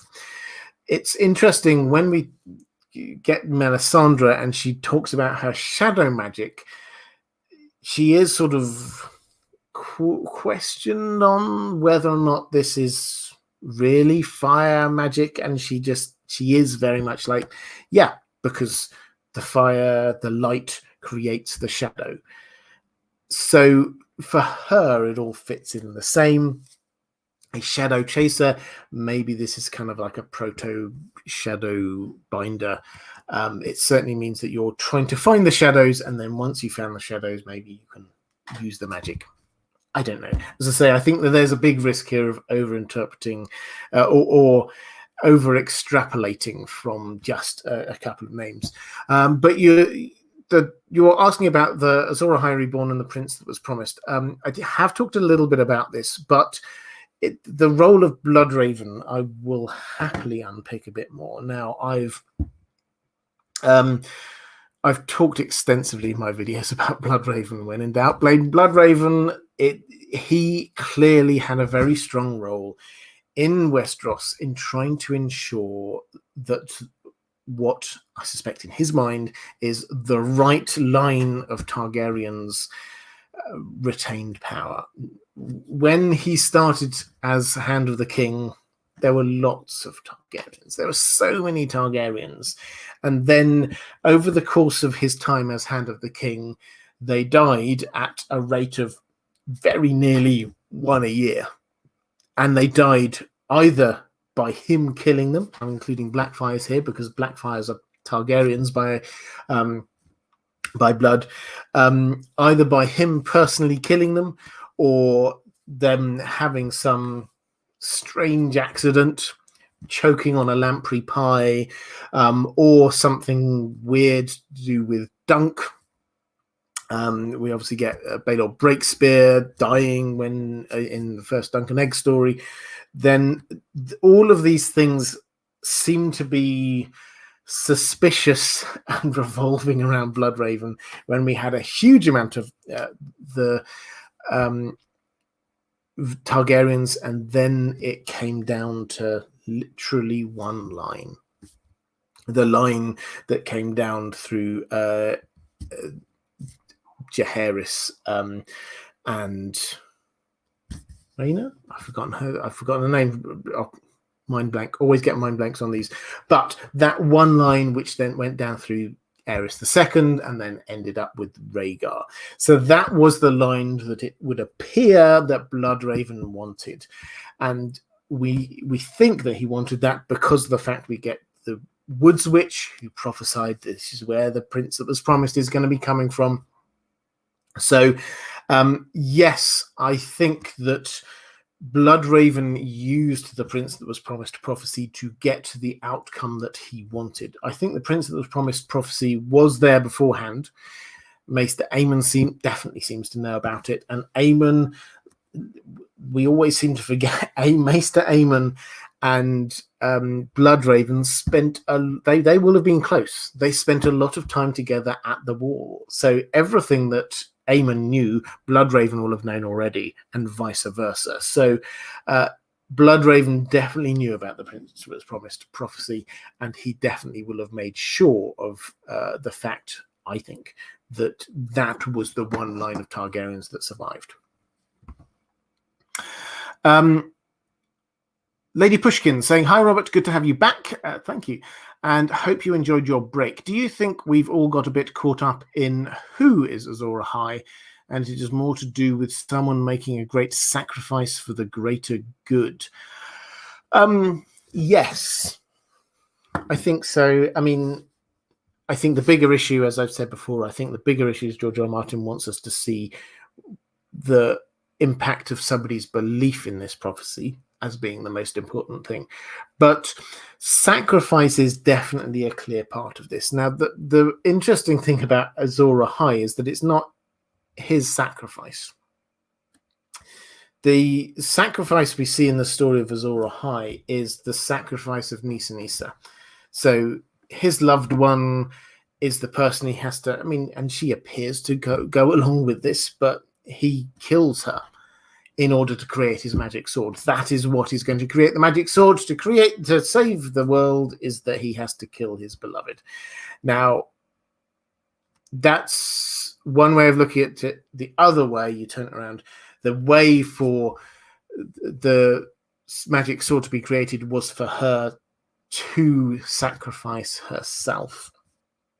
Now, this element of sacrifice is central to how magic works. The curious thing is that this is not a self-sacrifice. But it will have had an impact on Azor Ahai. If we take a look at the show at the end when Jon killed Dany, that broke him. I don't think they showed that particularly well, but the clear idea, and I think this is how the books will go with this, is that him doing what he had to do broke him as a human, and that's why he had to leave in a very kind of Frodo-ish way, is that he could not then enjoy the fruits of what he had done because he had been broken by this experience. So, but the sacrifice was not his. The sacrifice was Nissa Nissa's. And the thing that we need to keep an eye out for, if, as I say, the symbolism to me seems to indicate that Jon will kill Dany, is that going to be the same as Nissa Nissa? Probably not, because with Nissa Nissa, she was happily giving up her life, as far as we can tell.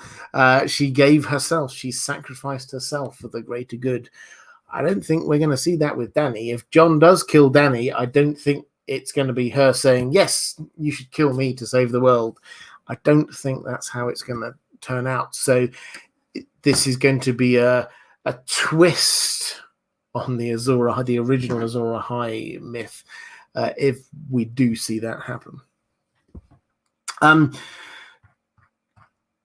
At this moment, I'll just, as I always do, partway through my live streams, very quickly, patrons, thank you. I just want to thank you for your support. Your support is what allows me to do what I do. It allows me to free up the time to do these live streams, to create the videos that I create. So thank you. If you wish to support this channel, the best way to do that is through Patreon. There is a link down in the description, and there are lots of patron benefits, like having priority questions on these live streams. So if you're interested, link down in the description.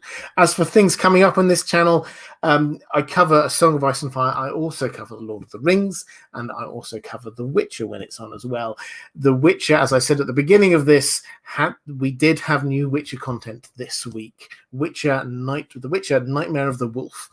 It's a prequel anime movie. It's on Netflix now. I really enjoyed it. If you're into The Witcher, I would highly recommend you check it out. and my breakdown video of that will be out tomorrow. So if you're interested in that, do check back on the channel again tomorrow. But let's get back into this subject. Oh, Mod Love, Cloaked One, you just reminded me in the chat. Moderators, thank you. You are the unsung heroes of not just my community, but the wider Song of Ice and Fire community. The work you do in the chat is fantastic. Moderators, thank you. And if you are watching this live, if you are in the chat live, please do go and show a little bit of love for the moderators, because they do fantastic work. Let's do a question from S. Niche saying, hi, Robert. What is your estimate for the current number of the strongest or most valid theories for a single person to be named Azor Ahai? How likely is it that we will get a definitive individual? In terms of a definitive individual, as I said, I don't think we will. I don't think George R. R. Martin is going to give us a person with big arrows pointing at them saying, this is Azor Ahai reborn. So I don't think we're going to get that. In terms of the amount of people that there are realistic arguments in favor of, it's 2 is the big answer, Jon and Dany. I don't think there's any real way around that. Both of them, in various forms, do fulfill all of the prophecies. There are other people that you can make a case for. I've seen it argued very well that perhaps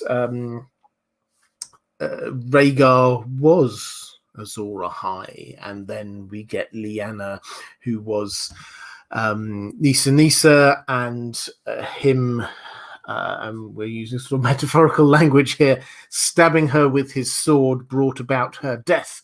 But what came forth was Jon, who is Lightbringer. So I can see in a kind of a theoretical, metaphysical way that could work. And Rhaegar himself, obviously, he was born amidst assault and smoke. This is what Aemon thought he might be Azor Ahai, and Aemon's not stupid. He knows all of the prophecies, so there's certainly something going on there. Is there anyone else who could? I'd love in the chat if you want to drop in your favorite theories about this, but I've heard lots of different people have theories put around them that they may be Azor Ahai. I've heard people arguing for Sam. I've heard people arguing for Davos. Obviously, we've got Stannis. There are lots of Pounce, of course. There are lots of characters who have, and we talked about Brienne earlier in this stream as well, lots of characters who have Azor Ahai-ish characteristics to them. This, for me, just adds to the feel that George R. R. Martin likes the idea. He likes the way that this can be used for a number of different characters, and he wants us to be able to debate the different characters and how they operate according to this monomyth. The fact that it is a monomyth means that for the original story, means that in our story, we should also expect lots of different candidates and lots of different interpretations of that story. So we shouldn't see this as a problem, the fact that there are lots of different characters who maybe, if you look at it this way or you look at it that way, maybe they could fulfill the prophecy. We should actually see this as a particular element of the design that George R. R. Martin has come up with, that we get different characters who have these different different aspects of the Azor Ahai myth to them.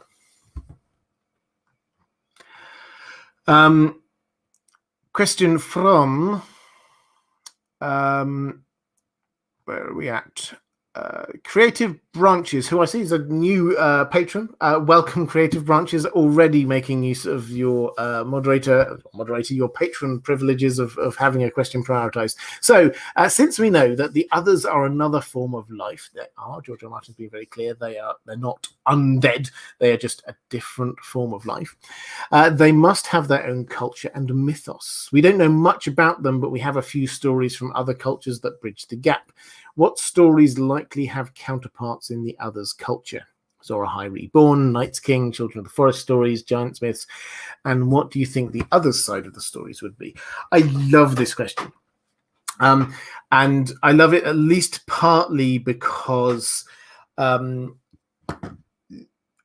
was thinking literally just this week about a great sci-fi story. I Am Legend. Now, you may well know the film, Will Smith film. I can't remember when it was, 10, 15 years ago. I didn't actually watch the film, but the book itself is fantastic. And spoilers, if you're thinking of reading the book, skip forward 30 seconds. But if not, I'll quickly explain the concept, which they sort of picked up, as I understand it, in the film, which is that you get the main character is a human, but he's a human in a world in which the vampires have taken over. The vampires, if you just take it as is, why on earth wouldn't they eventually take over? They're hugely more powerful than humans. All they have to do is bite someone, turn them into a vampire, and then obviously everyone eventually becomes a vampire. But you have one person who is holding out, and he holds out in his makeshift little castle that he's got. He's surrounded it by garlic, and then he goes out each night on his lonely hunt, trying to find, or go each day while the vampires are sleeping, with his stake, and tries to kill the vampires. And it's a great story in and of itself, but then the real kick comes in pretty much the last paragraph, when ultimately he gets caught. He gets caught by the vampires, and he gets led, not killed straight away or turned into a vampire straight away. He gets led off for trial, and he looks around and he sees the vampire population around him, the entire world of vampires with its new civilization, and they're looking at him with awe and dread.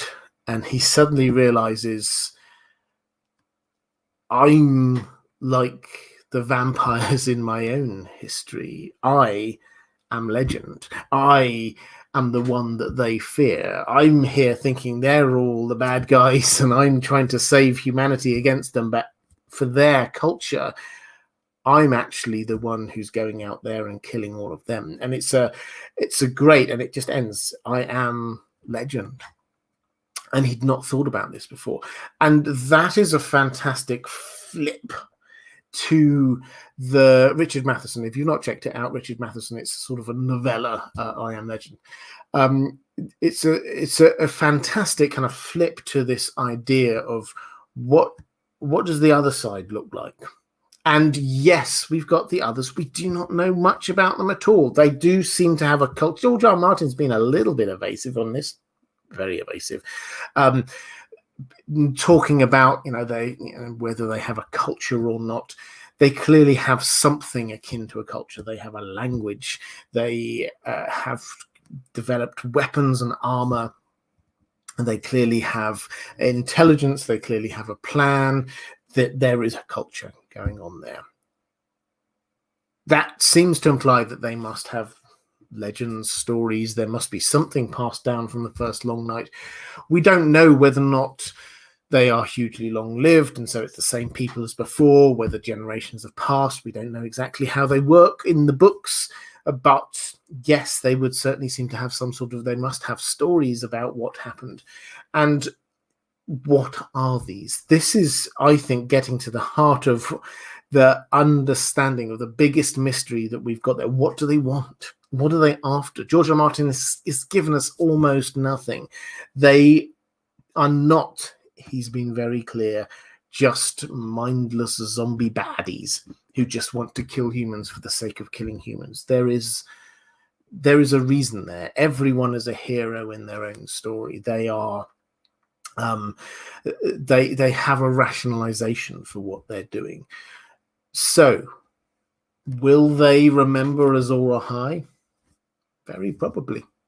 If you go to Joe Magician's channel, Joe, if you've never come across Joe Magician's channel, excellent Song of Ice and Fire creator, comes out with very independent thinking, comes out with some fantastic theories. I don't always agree with all of his theories, but I always appreciate his theories. He has a way of thinking that perhaps what the others are doing is hunting for Azor Ahai reborn. Perhaps that's what's happening in the prologue. Perhaps they're looking for somebody who matches their idea of what this person would be, which is why they seem to focus in on Waymar Royce. I don't necessarily buy into that, but it does make you think, will they be aware? Will they know? Almost certainly that if they are intelligent, they will have some, and they are, then they will have some idea of what they're doing and why and who they're targeting. To my mind, who they're targeting is the leadership of the Night's Watch, and it's as simple as that. They go for Waymar Royce, they go for Jeor Mormont, they go for what's his name, Riker. They actively are hunting down and trying to kill the leaders of the Night's Watch because that's their immediate enemy. Question from Howland's little sister saying, Robert, is Bloodraven aware of Azor Ahai? Has he had visions of this legend? Is he aware of this person in this historical context? Has he exposed Bran to this? How well known is the legend? Well, how well known it is in Westeros, it's the last hero that's known. Bloodraven will have been able to see what happened back in the first Long Night, so he will know what actually happened rather than the legend. But he will be playing with this idea of the legend, the prince that was promised, in order to get who he wants to be leading the fight. He wants Jon. That's who he wants. And you can look all the way through A Song of Ice and Fire and see again and again and again when he's trying to take and guide Jon, show him the threat from the others, give him the weapons, the tools that he needs to be fighting the others. Again and again, this is Bloodraven. He is very aware of this, and he is very happy to use the legends and the stories. I don't think he necessarily buys into legends because I think that he can see what actually happened. What I think is the interesting twist is that we get over on Essos, when we have Dany, we have Quaithe, who is taking a very similar role to Bloodraven with Jon. Quaithe is taking a very similar role with Dany, pushing her to be doing her thing, bringing her back into Westeros. I mean, I'm not going to go into all of the detail of this. I personally do wonder whether this is a nod to the fact that Quaithe may be Shira Seastar.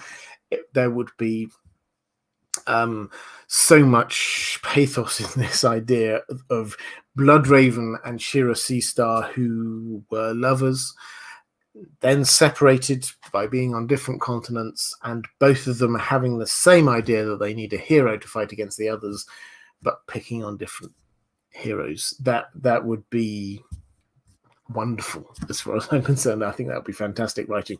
But again, a digression. Bloodraven is very clear on who he thinks ought to be leading the fight, and it is definitely going to be Jon. Cloaked One, cheerio. Thank you so much for stepping in this time. Great to see you again. Question from Catherine, no, let's go with one from Lady Pushkin saying, Robert, what do you make of Stannis' sword radiating light but not heat? We noted this earlier, but I think the implication deserves to be said very clearly. Maester Aemon asks to see this sword. He's blind. He goes, yep, takes it, hands it back. And he says afterwards it was not radiating heat. That is not Lightbringer. That is really important because that is him confirming for himself and then trying to get other people to realize that Stannis is not therefore Azor Ahai reborn, because this was what Melisandre was saying. Yes, he's Azor Ahai reborn because lots of people you can have with some link to being born of salt and smoke. We've really got 4 or 5 people we can think of off the top of our heads who could perhaps fulfill that. But having Lightbringer itself, that would seem to be the clincher. Of course, this person's Azor Ahai reborn, but Aemon is very clear that's not Lightbringer, and that means that Stannis is not Azor Ahai reborn. And I think I had a question from someone, Mara Lee, saying, why did Maester Aemon leave the Jade Compendium for Jon Snow? Did the Maester think that Jon was the hero that was promised, or did the Maester think that it was Dany? So he left the Jade Compendium with a little bookmark in. So this is an ancient book, and he left a little bookmark in it and said, Jon, I think you should read this bit here. The bit that he bookmarked was the bit was talking about Lightbringer and saying that Lightbringer radiated heat. That was his way of having gone, making sure that Jon was aware that Stannis was not this prophesied prince that was promised. He was not Azor Ahai reborn, because this is not Lightbringer. That was what Maester Aemon was trying to do at the time. Aemon came around to the conclusion that it's Dany. Dany is the prince that was promised, because, as he says, the High Valyrian, the word prince, it's gender neutral. It could be princess, because this is based for dragons, because this is dragons also gender neutral, that this could therefore be princess. And so he sees Dany with her 3 dragons, or he hears of Dany with her 3 dragons, and is then convinced that she is Azor Ahai, well, the prince that was promised. So that is who he comes around to think. Aemon, it has to be said, did think it was Rhaegar to start with. So we shouldn't have him as this arbiter of always knowing the truth of everything, but we should pay attention to what he believes. Leaving the Jade Compendium, though, was all about persuading Jon that he shouldn't think that Stannis is this great leader.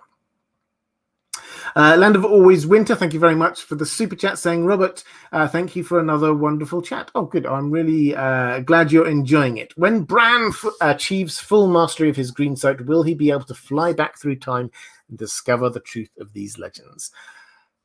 Yes, at least theoretically.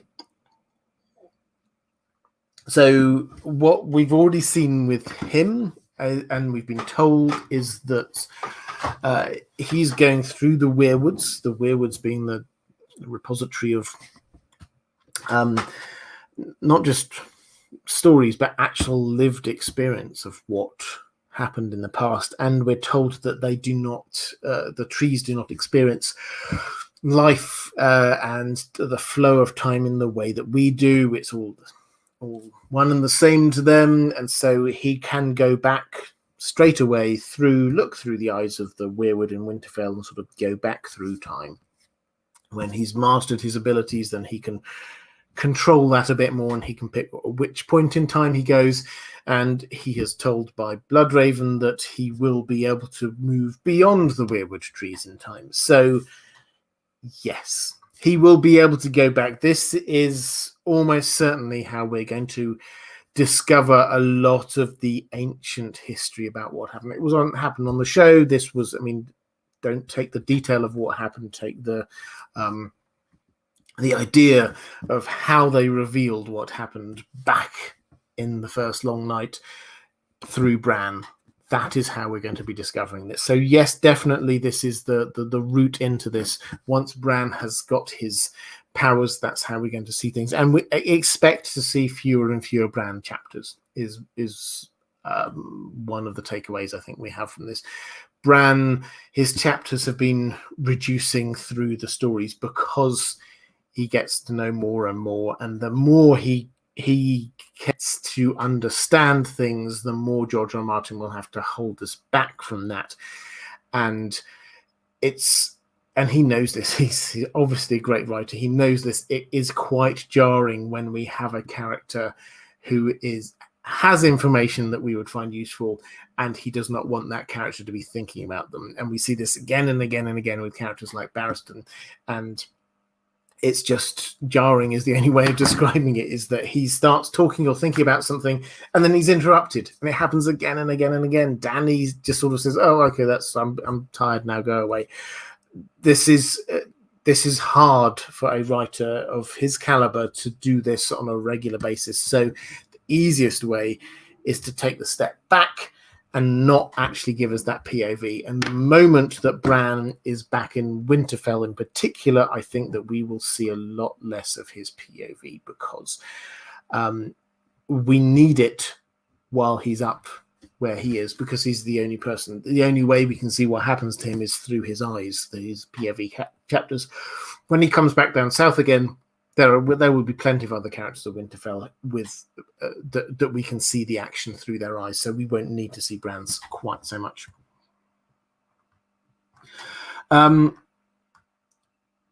Question from where have we got up to? Catherine Furseth saying, hi Robert, I wonder what exactly is the content of the prophecy of the prince that was promised, as interpreted by Rhaegar and the other Targaryens. Does it, for example, say what threat or catastrophe the prince is supposed to stop, or how? Second, how does this prophecy of the prince that was promised differ from the legend of the last hero? The last hero seems to be a myth in the north related to the Long Night, not a legend heard in the southern parts of Westeros. Is this right? So to put this as succinctly as I can, the last hero seems to be the myth that existed in Westeros of what happened in the Long Night.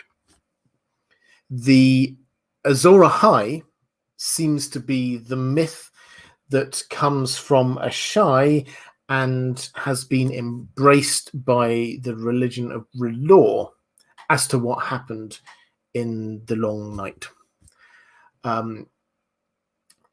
This has taken a new slant, in that there is then a prophecy associated with this saying that Azor Ahai will be reborn. That has then been taken as the prince that was promised, and as a sort of a Westerosi version of that. So it's a sort of a strange circle. You get the last hero, because this seems to have happened. Yes, it affected the Long Night, affected all of Essos, as we were saying earlier, but the main action here seems to have happened in Westeros, the last hero. Then you get the second version of that, which is the version Azor Ahai, which is what we get remembered over in parts of Essos. Then we get the drop down to here. We get the Azor Ahai reborn prophecy, and then we get the Westerosi version of that, which is the prince that was promised. So they're not the same, those two, the prince that was promised and the last hero, but they are definitely related. Question from Jenny Bird. Oh, I've got two more questions from my patrons. So now is a good time. If you are in the chat, now is a good time to drop some questions in there. Reflective Rambling are saying, how many times does the pup ears perk up when you say Danny? My dog is called Dan. He's upstairs, so not much, I suspect. If I were to whistle now, however, he would come charging downstairs and expect to walk immediately, despite the time of night. So I shall not whistle. Jenny Bird saying, hello, Robert, and happy National Dog Day to Dan. I did not know this was a thing, but now I do, and it made me very happy. It's quite clear that there are a lot of hints from the series that if Azor Ahai will indeed be reborn, Jon and Dany are both likely candidates for that role. Nevertheless, it's also quite apparent to me that Tyrion is arguably as important a character as Jon or Dany, and therefore would have some role to play in that prophecy playing out. What do you imagine that role might be? So this is a great question, and I can take this in so many different ways. So I think I've said before that the theory that I've oscillated on the most, I've changed my mind on the most, is Tyrion a Targaryen? Expect at some point in the next few days or week or so my latest video on that, because I've come back to it and I thought, okay, let's just set out where I'm at now on that. So if you want to know my idea on whether Tyrion is a Targaryen, keep an eye out for that video. But putting that to one side, yes, we have a clear triangle with Jon and Tyrion and Daenerys. They all they are the main triumvirate. That doesn't mean that they're the ones who have the most chapters necessarily. Clearly, Arya is has got a lot of chapters. Clearly, Bran is centrally important as well. But those three clearly have a connection. They've had more than a third of all chapters are made up of just those three characters. And they seem to be connected by the fact they're all,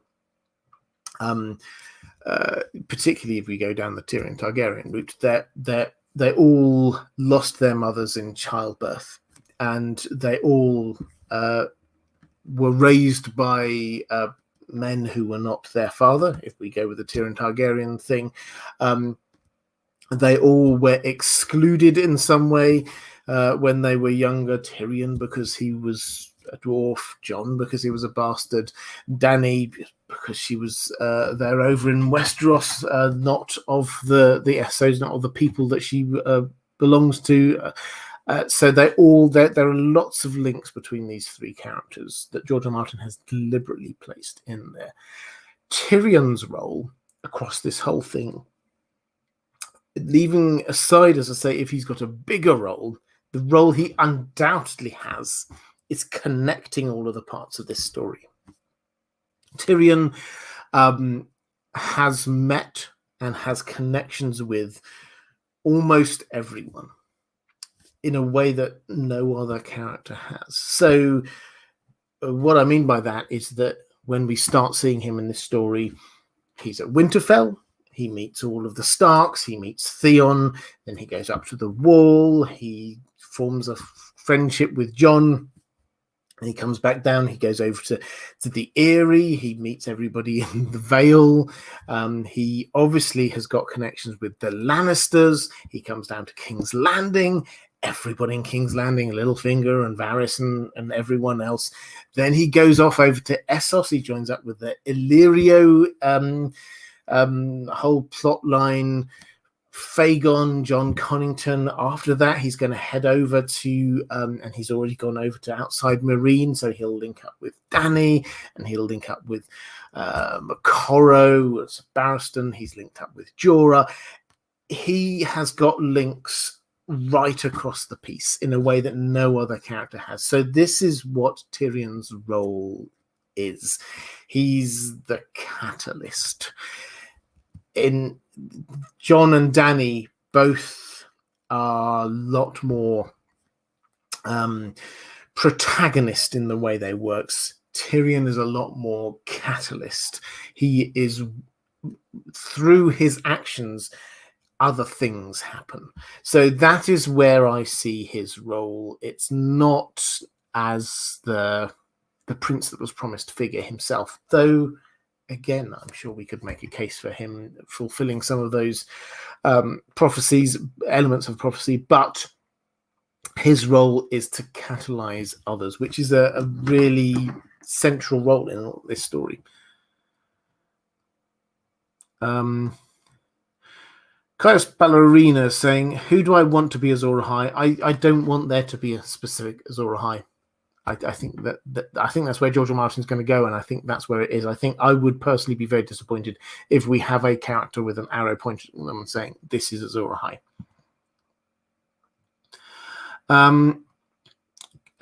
Leaving Scotland. Thank you very much for the super chat saying, has Papa George gone on record for how to pronounce Azor Ahai? Papa George R. Martin, has gone on record as saying that he does not mind how you pronounce things, which is probably good if you've ever listened to the audiobooks. But he's very clear. He's not a linguist. He's not a philologist. He does not mind exactly how any individual name is pronounced. Indeed, you can go, if you ever listen to him, there are some that you go, wait, that's how you pronounce that? So he talks not about the Dothraki, but the Dothrakai. But he doesn't care. The fact that the show says Dothraki, the fact that almost everyone says Dothraki, that's just how he does it. So he's not said how Azor Ahai should be pronounced. He is very happy for however people wish to pronounce it, Last question. Yes, he also read met the Red Vipers, so he's got links across into. This is Mike Hall. He's got links across to Dawn as well. Last question from my patrons. Saying Lawndock20 saying, hi Robert and happy National Dog Day again. I had a few questions about the last hero. It is said that he wielded a sword made from dragon steel, but it eventually shattered from the cold. So my question is, if dragon steel is indeed Valyrian steel, won't all these swords be worthless when the others bring the long cold night? Also, the last hero set out with a horse, a dog, and 12 companions. So is it possible we could see something similar with Jon and his companions and Ghost, though this would mean Ghost would die? And that's not something I want to see. So in terms of the last hero heading out to get the support and help of the Children of the Forest, I think this is actually something that Bran has been taking on. So he, if we're taking the last hero was a Bran Stark, perhaps, then that actually works as an echo there. This obviously adds Bran into this wide pantheon of people who have these kind of Azor Ahai / last hero motifs to them. He has gone to get the help of the Children of the Forest. He is taking up that role, that mantle of the last hero. I do not think that we're going to see Jon heading off into the wilds to try and find the Children of the Forest. We may see him off on some mission here and there, but I don't think that this is we're going to see a literal cut and paste from that last hero journey to be Jon.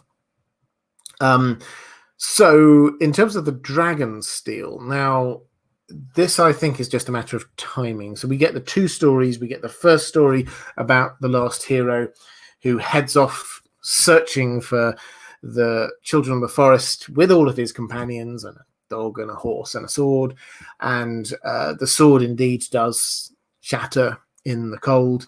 Then he meets the Children of the Forest and gets their help. We're not told what the help is, what happens next, other than the fact that then he and the first members of the Night's Watch then go off and win the fight and bring about the dawn. So that's the first bit of story we have. The second is just this random comment we hear about from a book at Castle Black, which is that the last hero had a dragon steel sword. A dragon steel sword that they speculate might be the equivalent of Valyrian steel. Now, the timing here is not good for this being Valyrian steel. The Valyrians weren't there, but perhaps they were building on some earlier technology. So we don't know. But perhaps in terms of how this fits in with swords shattering and the rest of it is that the Children of the Forest say, oh yeah, so that sword's not going to work. But what will work is dragonglass. Perhaps you need to be forging your steel with some dragonglass in it, and that's the equivalent of dragon steel, and that then becomes Valyrian steel. That seems to work. This is a second sword, not the one that was smashed. It's the shorter version. Okay, so let's go to the chat, see whether we've got any more questions here. Jewel Elson saying George R. R. Martin pronounces Stannis Starnis. Absolutely. Emma saying, I'm fine with Sansa killing everyone except Arya and the Hound. They're my 3 favourite characters. Andrew Kay saying, talking about Cersei and how that gets pronounced. Johnny Skinwalker, I don't know why people are talking about Sansa, but you're talking about Tyrion being more than good with Sansa. You might have sent her away, but some things are not always obvious depending on the position you occupy. Sansa does think in the pre-release chapter from the Winds of Winter that we have from Sansa's perspective, she does look back and go, actually, you know what, Tyrion wasn't that bad. So this is her growing and understanding that appearances aren't everything. Havoc saying, I'll watch Lord of the Rings at least 4 times a year. I'm weird. No, you're not weird. That's very sensible as far as I'm aware. Thomas de Kirschmacher saying, the cat's paw dagger is Valyrian steel and was used as Lightbringer in the show, I guess. Should we give it more attention? Okay, so that's interesting. So the just to unpack that a bit, the cat's paw dagger, this is the dagger that we have right back at the beginning, the dagger that is used in the assassination attempt on Bran, and then it turns out this was Littlefinger's, or Littlefinger claims it and then sort of tries to pin the blame on Tyrion, and then the whole plot unfolds from there. And it ends up that that Littlefinger has it, and then it is taken by Arya, or he gives it to Bran. Bran gives it to Arya, and it's used to kill Littlefinger, and then ultimately she kills the Night King. That's the show version of it. Now, should we take it more seriously? Well, we obviously have to say first up that the Night King is a show invention, and Arya killing the Night King to end the long night is a show invention. This is not in the books. The showrunners have been very clear. This is them making stuff up. They've thought about who is it we're going to get to kill the Night King. They thought maybe they'd do Jon, but then they decided no, they go with Arya. That's them decided. This isn't something that George R. R. Martin told. What I think we should take seriously is not the fact of that dagger being particularly important, but the theme of what they were trying to do. And you dig into what they say, that they being the showrunners here, what they say is that this was not Arya just killing the Night King, it's undoing the magic that created him. Now, that is important because that feels closer to what George R. R. Martin's view will be, because George R. R. Martin, as a pacifist, is not going to have a story where ultimately the good guys win by being better at fighting, having a bigger army, better weapons. That's not how George R. R. Martin's story is going to end. How it will work, though, is by the undoing of the magic that brought about the others.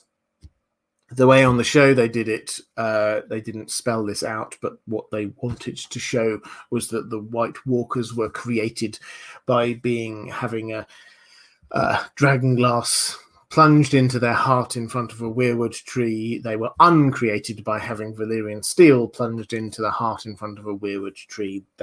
But the point is, it's the unmaking of the magic. So that is what we need to be taking, I think, what we need to be taking from that, not the importance of that particular dagger. I think it will be important later in the story, but I don't think it's key to the others. Ethan S. saying, given the Azor Ahai, Bloodstone Emperor, and Nisa Amethyst Empress parallels, why does the Night Queen seem more powerful or evil or important than the Night King? Could the Night Queen be a Stark whose identity was concealed by the Night King myth? Or possibly, these are all these are legends. We have to keep on coming back to this. So what is clearly important is that this is not just the story of the great deeds by great men. Women were central to what was happening back then and will be central to what's happening in the current story. The Amethyst Empress, however, is killed. That, for me, it's sort of muddied, because what we have, and again, we shouldn't overinterpret this because we only get a couple of pages on this. The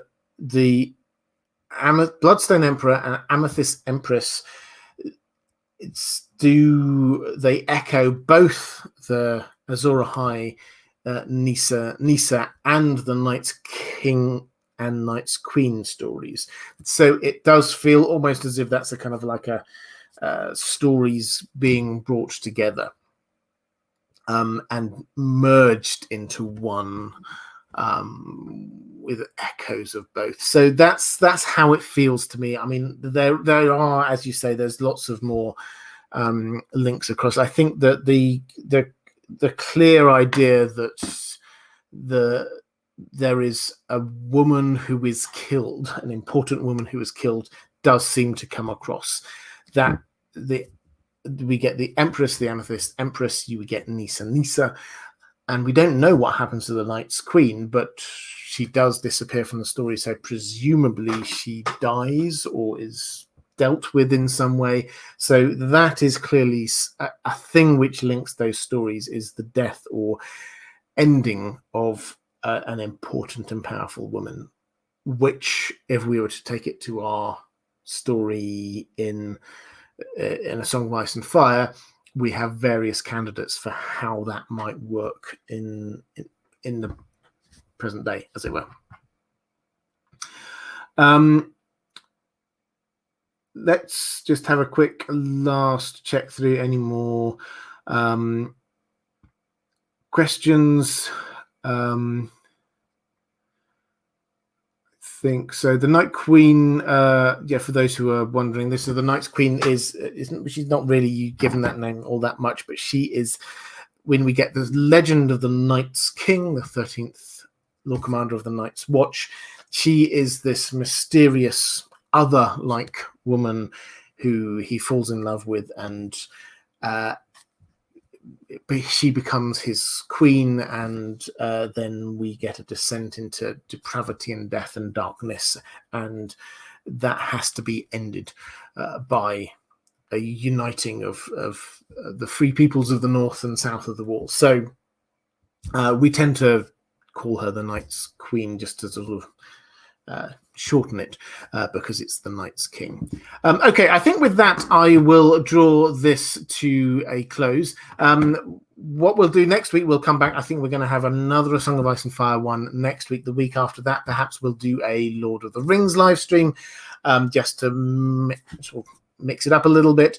I did ask what my patrons, $10, one of the benefits at $10 level over on Patreon is a chance to influence what I do, and I asked my patrons over there what sort of Lord of the Rings live streams they'd like me to be doing, and the clear message there was just to break down different ages of Middle Earth. So what is the third age? We hear about this TV show is going to be in the second age. What's that going to be about? So I will do that. I will start breaking down age by age what's happening in Middle Earth, but I will also carry on doing these A Song of Ice and Fire live streams. Do not worry about that. Okay, so that's it for this week. I will see you again same time next week.